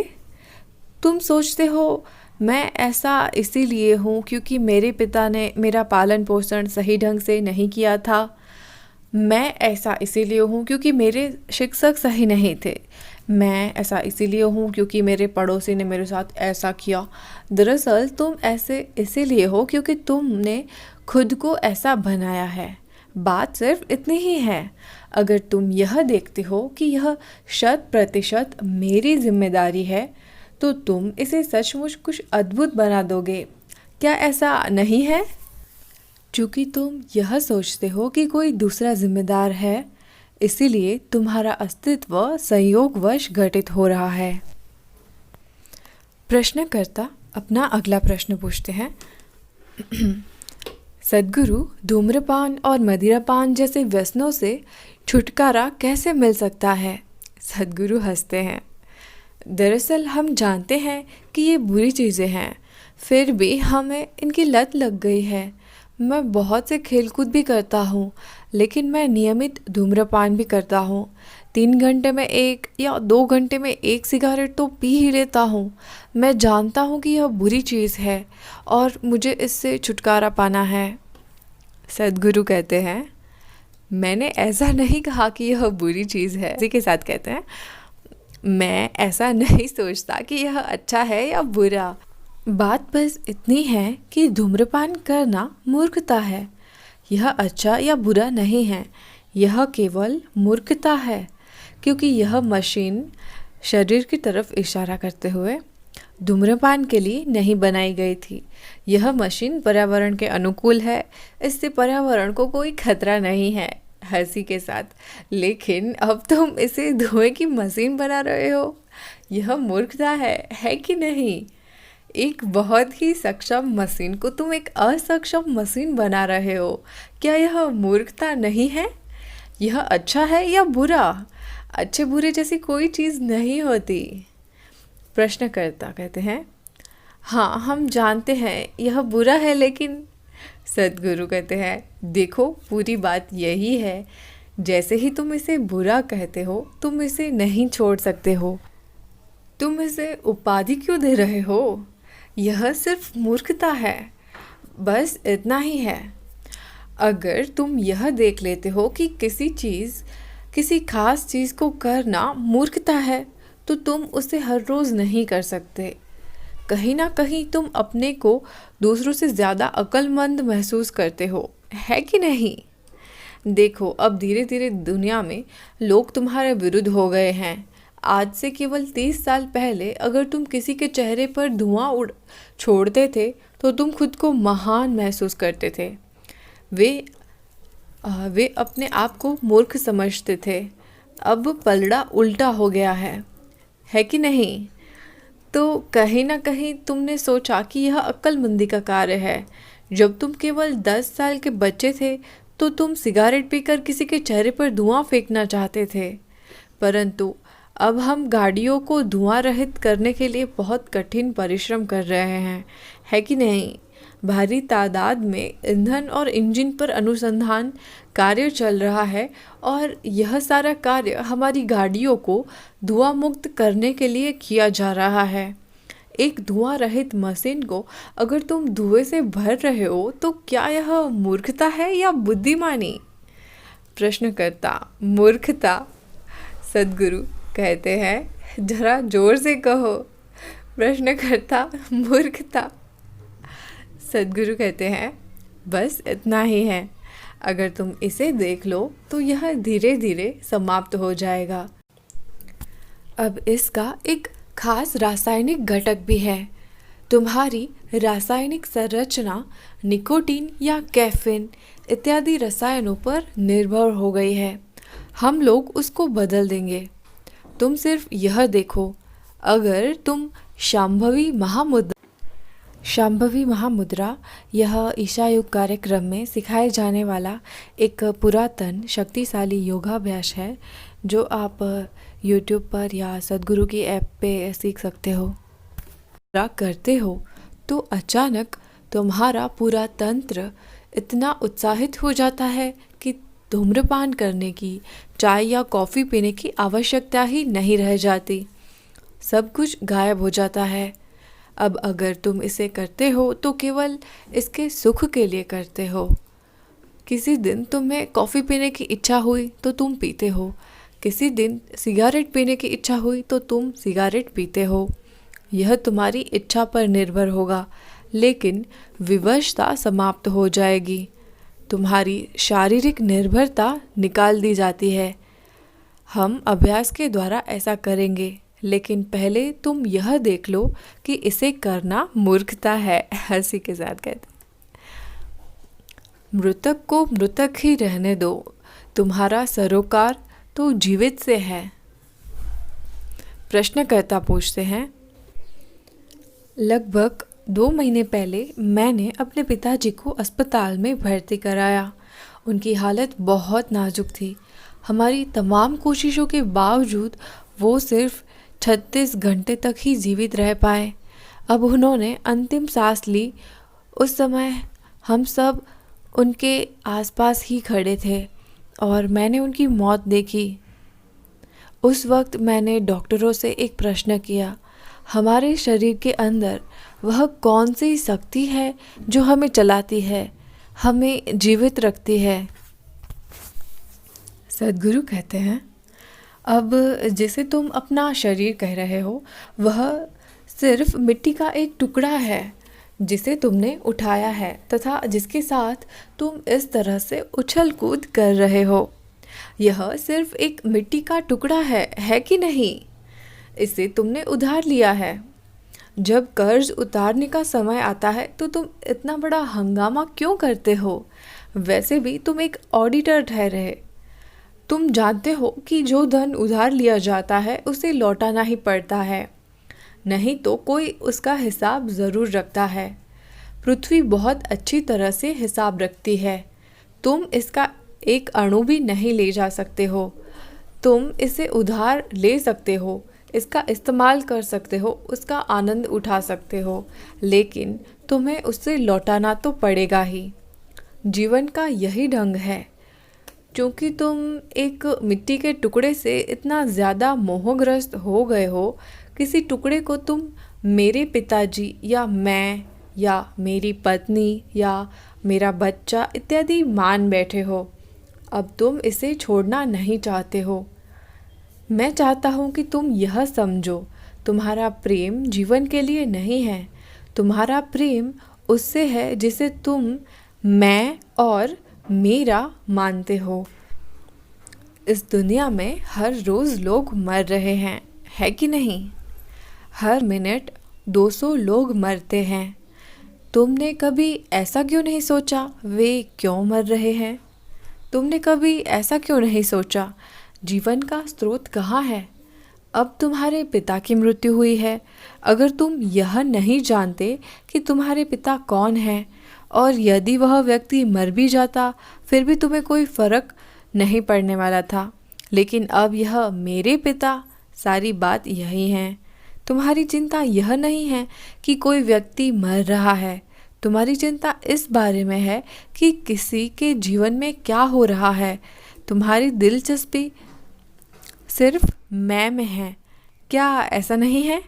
इसीलिए जब तुम्हारी दिलचस्पी ऐसी है, एक विकृत दिलचस्पी, तब तुम्हारे पास जीवन का एक विकृत दृष्टिकोण होता है। यदि जीवन के प्रति तुम्हारा नज़रिया विकृत है तो पीड़ित होना निश्चित है, अवश्यम भावी है। अब तुम्हारे पिताजी चले गए। हाँ, हम अपने प्रियजनों को जितना ज़्यादा संभव हो सके अपने पास रखने के लिए सब कुछ करना पसंद करेंगे, लेकिन निश्चित रूप से वे एक ना एक दिन तो जाएंगे ही, है कि नहीं? मुझे तुम्हें एक कहानी सुनानी चाहिए। तुम्हारा नाम क्या है? रवि। एक बार रवि जैसे एक व्यक्ति ने एक नया मकान बनाया। अब यहाँ का रिवाज है कि लोग यदि किसी साधु संत को जानते हैं तो उन्हें घर पर बुलाते हैं ताकि उनके पधारने से उनका घर धन्य हो जाए। तो इन लोगों ने भी एक योगी को अपने घर बुलाया। योगी आया। इन लोगों ने राजा के समान उसका स्वागत किया, राजा के समान ही आदर सत्कार किया, अच्छी तरह से भोजन कराया। फिर उन्होंने कहा, आप हमें और हमारे घर को आशीर्वाद दीजिए। योगी ने कहा, मैं आशीर्वाद देता हूँ कि पहले तुम्हारे पिताजी की मौत हो, फिर तुम्हारी, फिर तुम्हारे बच्चों की। उस व्यक्ति को बहुत गुस्सा आया। तुम बड़े बेवकूफ़ निकले।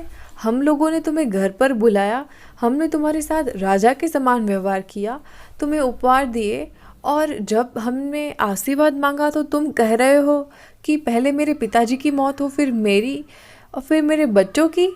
वह व्यक्ति भयभीत था, क्योंकि अगर योगी ने कहा है तो ऐसा घटित हो भी सकता है। योगी ने कहा, मैंने जो कहा उसमें गलत क्या है? अगर तुम अपने पिताजी से पहले मरते हो तो क्या यह अच्छा है? या अगर तुम्हारे बच्चे तुमसे पहले मरते हैं तो क्या यह अच्छा है? तुम्हारे पिताजी को ही पहले मरना चाहिए, फिर तुम्हें मरना चाहिए, फिर तुम्हारे बच्चों को मरना चाहिए। जीवन का स्वाभाविक क्रम यही है। क्या तुम्हारे साथ जीवन को ऐसे घटित नहीं होना चाहिए? जीवन का यही ढंग है। चूँकि तुम जीवन की लय से पूर्णतः अलग थलग हो गए हो, इसीलिए तुम सोचते हो कि तुम्हारे पिताजी को नहीं मरना चाहिए। ठीक है, तुम्हारे पिताजी के बदले में अगर तुम्हारी मृत्यु हो जाए तो क्या यह अच्छी बात होगी? या तुम्हारे बच्चों की मृत्यु हो जाए तो क्या यह अच्छा होगा? नहीं, है कि नहीं? यह इसी ढंग से घटित होना चाहिए। हाँ, हम अपने प्रियजनों को रखने का यथाशक्ति प्रयत्न करते हैं, लेकिन जब उनके जाने का समय आए तो उन्हें शालीनतापूर्वक भेज देना चाहिए, और जब तुम्हारे जाने का समय आए तो तुम्हें भी शालीनतापूर्वक जाना चाहिए। यह शरीर तुम्हारा नहीं है, तुमने इसे सिर्फ उधार लिया है, कोई ब्याज नहीं है, लेकिन इसके हर एक अणु को तुम्हें वापस लौटाना होगा। इसका यही नियम है, यह ऐसे ही है। अगर हमारे बच्चे हमसे पहले मर जाए तो यह ठीक नहीं है, लेकिन हमारे पिताजी हमसे पहले मरे तो यह सही है। हम आज ऐसी कोई कामना नहीं कर रहे हैं। हम चाहते हैं कि उनका जीवन लंबा हो, लेकिन उन्हें एक न एक दिन मरना ही होगा। योगी का यही अर्थ था। जब उसने कहा पहले तुम्हारे पिताजी की मौत हो, फिर तुम्हारी, फिर तुम्हारे बच्चों की, क्योंकि तीनों शक्तियों को संतुलन में कार्य करना चाहिए। केवल तभी जीवन है। अगर तुम्हारे पिताजी कभी नहीं मरते तो तुम्हारे बच्चों को भी पैदा नहीं होना चाहिए। यदि तुम्हारे बच्चे को पैदा होना चाहिए और उन्हें बड़ा होकर जीना चाहिए तो तुम्हारे पिताजी की मृत्यु होनी चाहिए और फिर तुम्हारी भी मृत्यु होनी चाहिए। अगर हमारे सभी पूर्वज अभी जिंदा हो जाए तो क्या हम यहाँ रह सकेंगे? हम तो वैसे भी उनके मरने की कामना करेंगे। क्या ऐसा नहीं है? हम इस पर ज़रा ईमानदारी पूर्वक गौर करें। अगर 25 पीढ़ियों के तुम्हारे सभी पूर्वज अभी जिंदा हो जाए तो क्या तुम उन्हें चाहोगे? नहीं, तुम चाहोगे कि वे मर जाए। हंसते हंसते कहते हैं, इसीलिए जो घटित हो रहा है वह अच्छा है। सिर्फ इतना ही नहीं कि हमें इसे उचित ढंग से संभालना चाहिए ताकि हमारे जीवन में यह कोई अस्वाभाविक घटना न बन जाए। यह अपने निर्धारित समय पर घटित हो। प्रश्नकर्ता पूछते हैं, मेरे पिताजी की मृत्यु 5 वर्ष पहले हुई थी। क्या मैं उनसे संपर्क बना सकता हूँ? सद्गुरु कहते हैं, अब मैं जानता हूँ कि यह बात एक खास भावावेश के कारण आ रही है। मैं इस भाव का मजाक नहीं उड़ाना चाहता हूँ, लेकिन मैं तुम्हें समझाना चाहता हूँ कि तुम्हारे पिताजी के साथ तुम्हारा संबंध तभी तक था जब तक वे शरीर में थे। जिसे तुमने अपना पिता मान रखा था वह सिर्फ एक खास शरीर और एक खास मन है। तुमने अपने पिता के बारे में और कुछ भी नहीं जाना। हाँ या ना? जिसे भी तुमने अपना पिता मान रखा है वह केवल एक खास आकृति का शरीर है तथा उनके मन और भावनाओं के कुछ खास पहलू हो सकते हैं। क्या तुम अपने पिता के बारे में और कुछ जानते हो? क्योंकि तुम अपने ही बारे में कुछ और नहीं जानते, इसलिए अपने पिता के बारे में जानने का प्रश्न ही नहीं उठता। क्या ऐसा नहीं है? तुम ऐसा कह सकते हो, नहीं, मेरे पिताजी एक अच्छी आत्मा थे। तुम यह सब नहीं जानते हो। वह एक अच्छी आत्मा थे या बुरी, उनके पास आत्मा थी भी या नहीं, तुम नहीं जानते। हाँ, हो सकता है तुम्हारे पिता एक नेक दिल इंसान थे, एक भले इंसान थे, एक प्रेमपूर्ण व्यक्ति थे, है कि नहीं? हो सकता है कि किसी और के लिए वे बहुत क्रूर हो, लेकिन तुम्हारे लिए वे बहुत अच्छे थे। हो सकता है कि बाहरी दुनिया के लिए बहुत दुष्ट हो, लेकिन तुम्हारे लिए बहुत नेक थे। तुमने अपने पिताजी को इसी तरह से जाना है।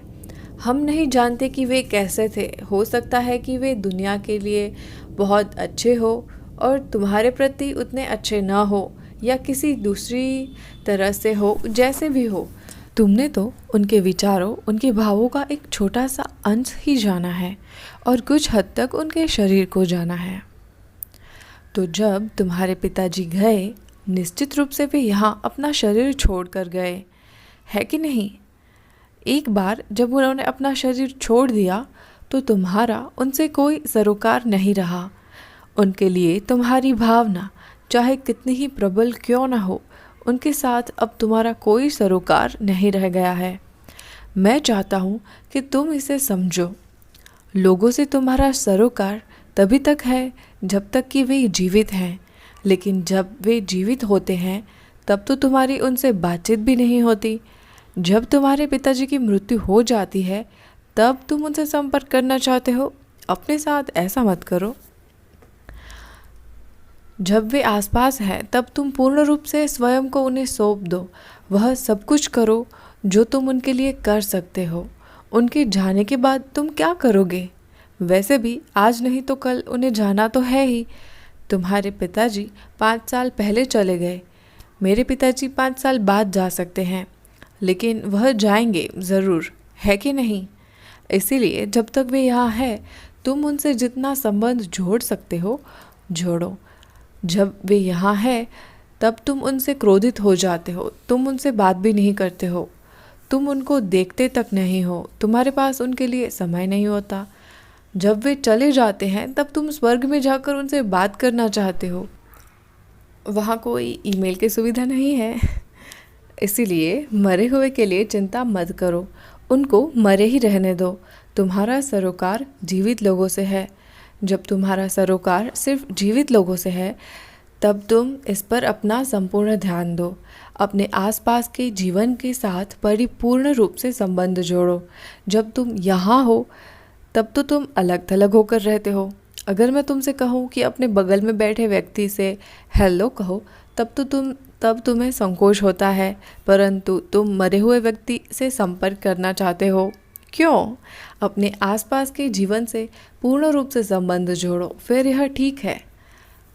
जो अभी पैदा नहीं हुआ है और जो मर चुका है, अभी तुम्हारा उनसे कोई सरोकार नहीं है। आध्यात्मिकता कोई ऐसी चीज़ नहीं है जिसे तुम करते हो। अगर तुम अपनी सारी मूर्खताओं को बंद कर दो फिर तुम आध्यात्मिक हो गए। प्रश्नकर्ता अगला प्रश्न पूछते हैं, हमारे अस्पताल में लगभग 140 डॉक्टर काम करते हैं, लेकिन मेरे सिवाय कोई भी आध्यात्मिक होना नहीं चाहता। वास्तव में आध्यात्मिकता क्या है यह तो मैं भी नहीं जानता। सद्गुरु हंसते हैं, आप जैसे बता रहे हैं यदि वही आध्यात्मिकता है तो मैं वैसा होना चाहूँगा। लेकिन हम लोग सुबह से शाम तक काम करते हैं और यदि हमारे मरीज़ खुश रहे एवं हम कुछ पैसे बना सके तो हम खुश रहते हैं। तो क्या आध्यात्मिकता का हमारे जीवन के लिए आवश्यक है? सद्गुरु कहते हैं, अब क्या आध्यात्मिकता आवश्यक है? अभी तो तुम जो भी हो अपनी अंतरात्मा के कारण ही हो। सिर्फ हृदय, गुर्दे, लिवर से क्या तुम वह होते जो अभी हो? सिर्फ शरीर से क्या तुम वह होते जो अभी हो? सिर्फ मांस और हड्डियों से क्या तुम वह होते जो अभी हो? तुम्हारे अंदर की अंतरात्मा ने तुम्हें वह बनाया है जो तुम हो। तो क्या कोई व्यक्ति आध्यात्मिक है या नहीं है?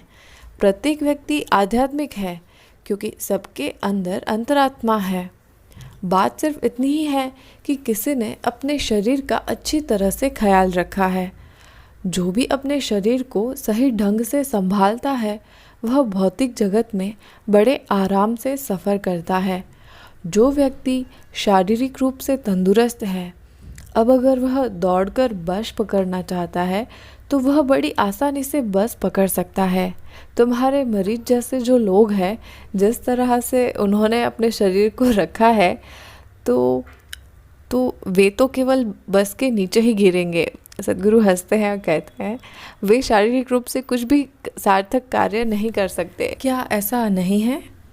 इसीलिए अगर तुम शारीरिक रूप से ठीक हो तो तुम भौतिक जगत में बड़े आराम से सफ़र कर सकते हो। अगर तुम्हारी मानसिक क्षमता अच्छी है तो तुम अपने जीवन के मनोवैज्ञानिक पहलू को अच्छी तरह से संभाल सकोगे। अगर तुम्हारा मन कमज़ोर और अस्थिर है तो तुम मनोवैज्ञानिक रूप से पीड़ित रहोगे। अगर तुम्हारी भावनाएं मजबूत और संतुलित हैं तो तुम अपने जीवन के भावनात्मक स्थितियों में बहुत अनोखा अनुभव करोगे। तुम अपना संतुलन खोए बिना किसी भी भावना में डूबकर उसका पूरा आनंद उठा सकोगे। ठीक इसी तरह अगर तुमने अपनी अंतरात्मा का उपयोग सही तरह से किया है और अगर तुमने इसे स्वस्थ रखा है तो तुम अपने जीवन के इस दूसरे आयाम में बहुत अच्छी तरह से सफ़र कर सकोगे। यह वह आयाम है जिसके बिना तुम कुछ भी नहीं हो। अब जैसे तुमने कहा, हम काम कर रहे हैं, हम खुश हैं, हमारे मरीज़ खुश हैं। नहीं, तुम्हारे मरीज़ कभी खुश नहीं होते। हंसते हैं और कहते हैं, जब वे आते हैं तब वे नाखुश होते हैं क्योंकि वो ठीक नहीं हैं। जब वो जाते हैं तब भी नाखुश होते हैं क्योंकि उन्हें बिल चुकाना है। इसीलिए मरीज़ कभी खुश नहीं रहते। एकमात्र चीज़ जिसे लेकर वे थोड़ा खुश हो सकते हैं वो यह है कि पहले उनके मरने की आशंका थी पर आज वे जीवित हैं। यह खुशी भी क्षणिक ही है। आज मुझे लगा कि मैं मर जाऊंगा, मान लो कि मैं बच गया, चाहे मुझे कितना भी पैसा क्यों न खर्च करना पड़े, पर आज मुझे थोड़ी सी खुशी होगी। लेकिन कल सुबह एक बार फिर से सब कुछ वैसा ही हो जाएगा, है कि नहीं? जैसे अस्पताल जाने से पहले मेरी जो भी समस्याएं थी, मेरी अस्पताल में ठहरने के दौरान वो दुगनी हो गई। मेरा व्यापार, मेरा परिवार, दूसरी चीज़ें, जो भी मेरी समस्याएं थी, अस्पताल में 1 माह बिताने के पश्चात वे अब और बढ़ गई। इसीलिए मैं खुश नहीं हूँ। फिर से संघर्ष। अब जरा डॉक्टरों को देखें, क्या डॉक्टर खुश हैं? मेरे ख्याल से वे खुश नहीं हैं।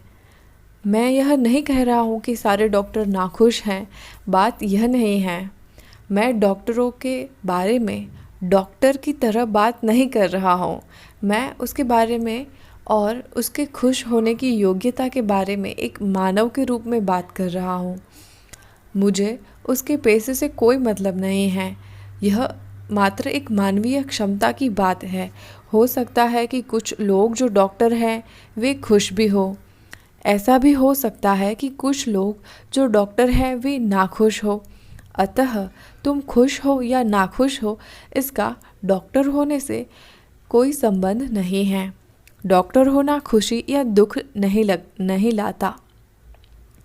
अगर तुम एक खास किस्म के इंसान हो तो तुम खुश हो, अगर तुम नहीं हो तो तुम खुश नहीं हो।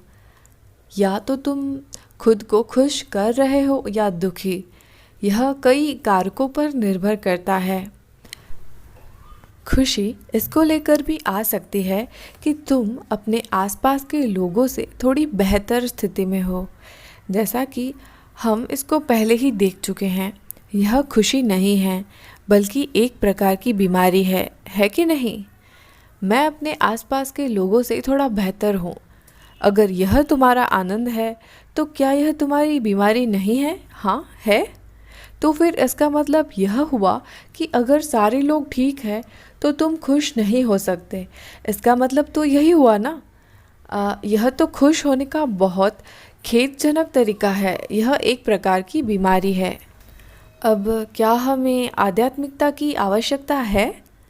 प्रत्येक व्यक्ति को इसकी आवश्यकता है। इसके बारे में कोई प्रश्न ही नहीं है।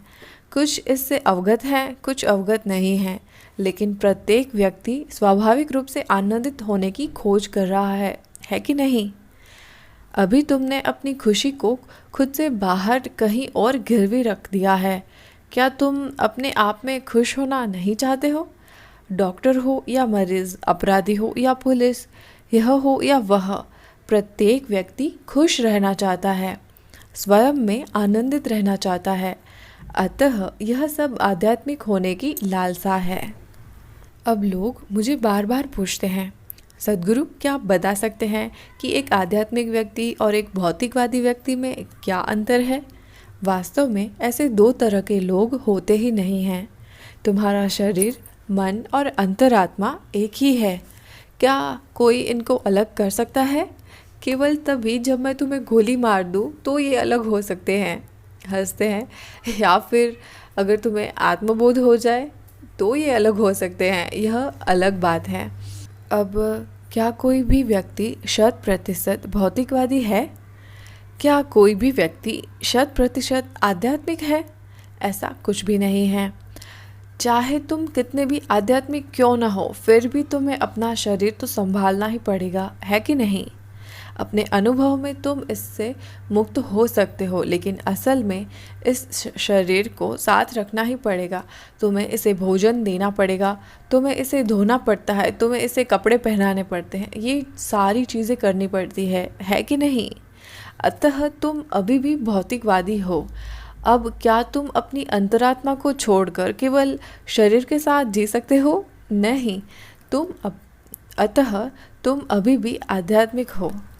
अंतर बस इतना है, भौतिकवादी लोग अपने जीवन में हर एक चीज़ के लिए याचना करते हैं।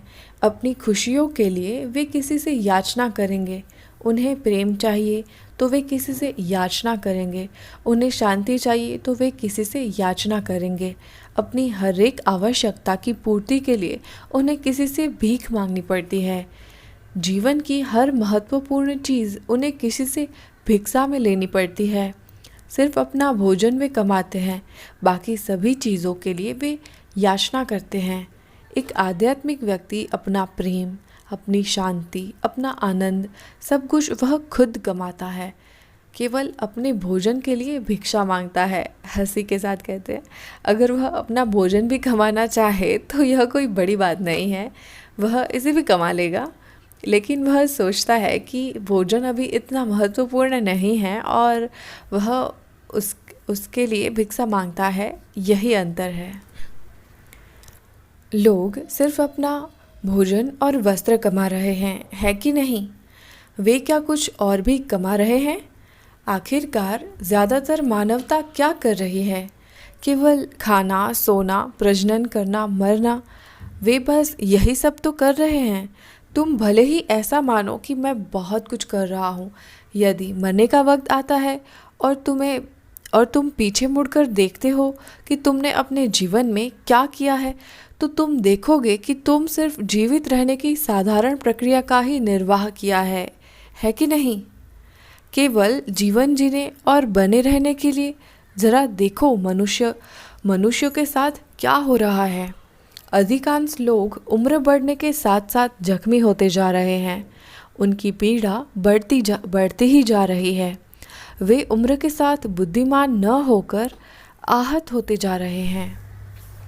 तो बस इस सामान्य प्रक्रिया को, जिसे कीड़े मकोड़े, कुत्ते बिल्ले, पशु पक्षी संभाल रहे हैं, उस प्रक्रिया को संभालने में मनुष्य असमर्थ हो गया है।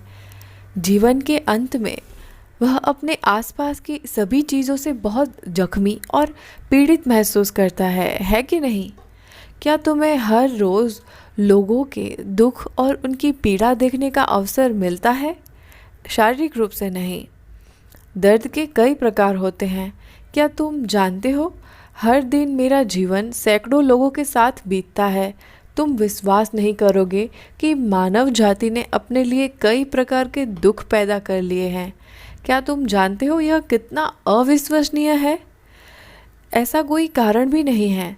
वे बस इसे किए जा रहे हैं क्योंकि उनके पास स्वयं को लीन करने के लिए ऐसा कुछ भी सार्थक नहीं होता।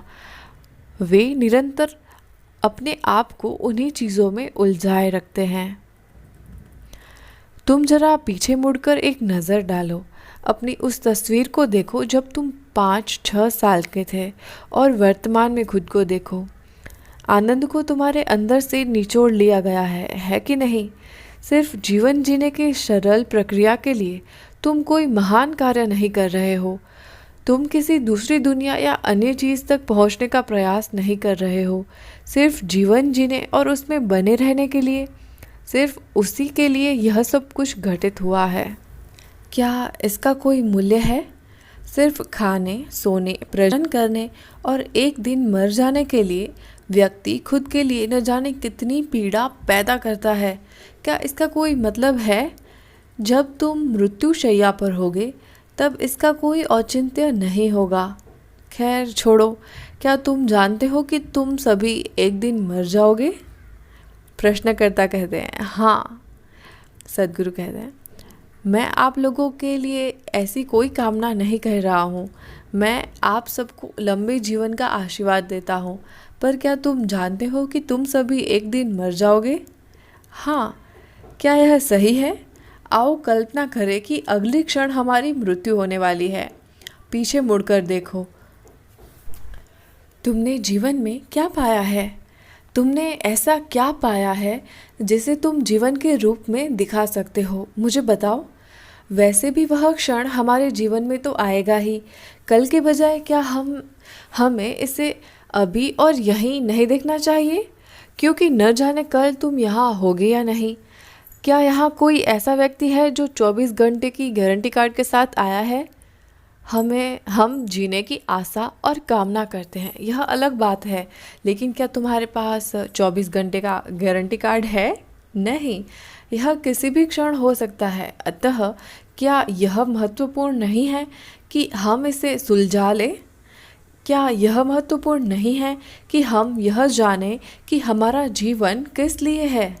यह कहाँ से शुरू होता है, कहाँ समाप्त होता है, हम कहाँ से आए हैं, हमें कहाँ जाना है, क्या यह महत्वपूर्ण नहीं है?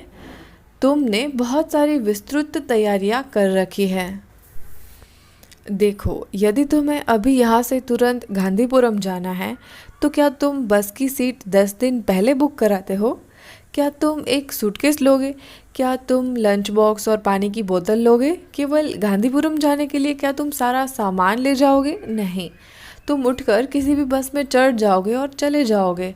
अगर कोई साधन नहीं मिला तो तुम पैदल ही चले जाओगे, है कि नहीं? अब अगर तुम्हें एक लंबी यात्रा करनी है तो तुम टिकट बुक कराते हो और हर तरह की तैयारियां करते हो। भोजन, पानी इत्यादि जो कुछ उस लंबी यात्रा के लिए आवश्यक होता है, तुम उस सब की तैयारी करते हो। अगर तुम अंटार्कटिक जाना चाहते हो तो तुम सब कुछ साथ ले जाना चाहते हो, है कि नहीं? अब यह ठीक इसी प्रकार है। तुम्हारे जन्म से मृत्यु तक की यात्रा एक छोटी यात्रा है। तुमने बहुत सारी तैयारियां कर रखी है, बहुत ही ज़्यादा। तुम्हारे पास 3 जन्मों तक पहनने के लिए कपड़े हैं, क्या ऐसा नहीं है? क्या तुम एक जीवन में इन सारे कपड़ों को पहन सकते हो? तुम्हारे पास 8 जीवन तक पहनने के लिए जूते हैं और तुम मुक्ति चाहते हो।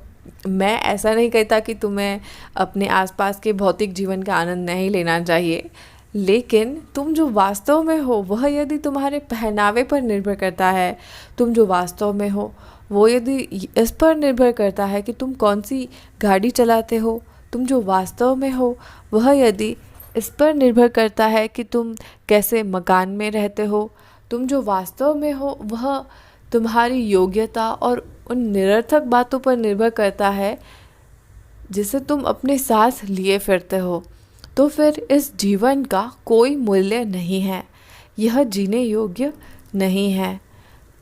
अगर तुम अपने आनंदमय स्वरूप में अच्छी तरह से स्थापित होते हो तो ये सारी चीज़ें तुम प्राप्त कर सकते हो। तुम एक डॉक्टर बनते हो, तुम एक इंजीनियर बनते हो, तुम दुनिया में चाहे कुछ भी बनो, इस सब का आनंद लिया जा सकता है। लेकिन तुम जो वास्तव में हो अगर वह स्थापित नहीं है तो तुम चाहे कुछ भी बन जाओ, तुम दुखी ही रहोगे। अगर तुम एक डॉक्टर हो तब भी दुखी रहोगे, अगर तुम मरीज हो तब भी तुम दुखी ही रहोगे। पेज नंबर 14 एंड्स हियर, और यहाँ पे ये बुक मृत्यु एक कल्पना है समाप्त होती है। धन्यवाद।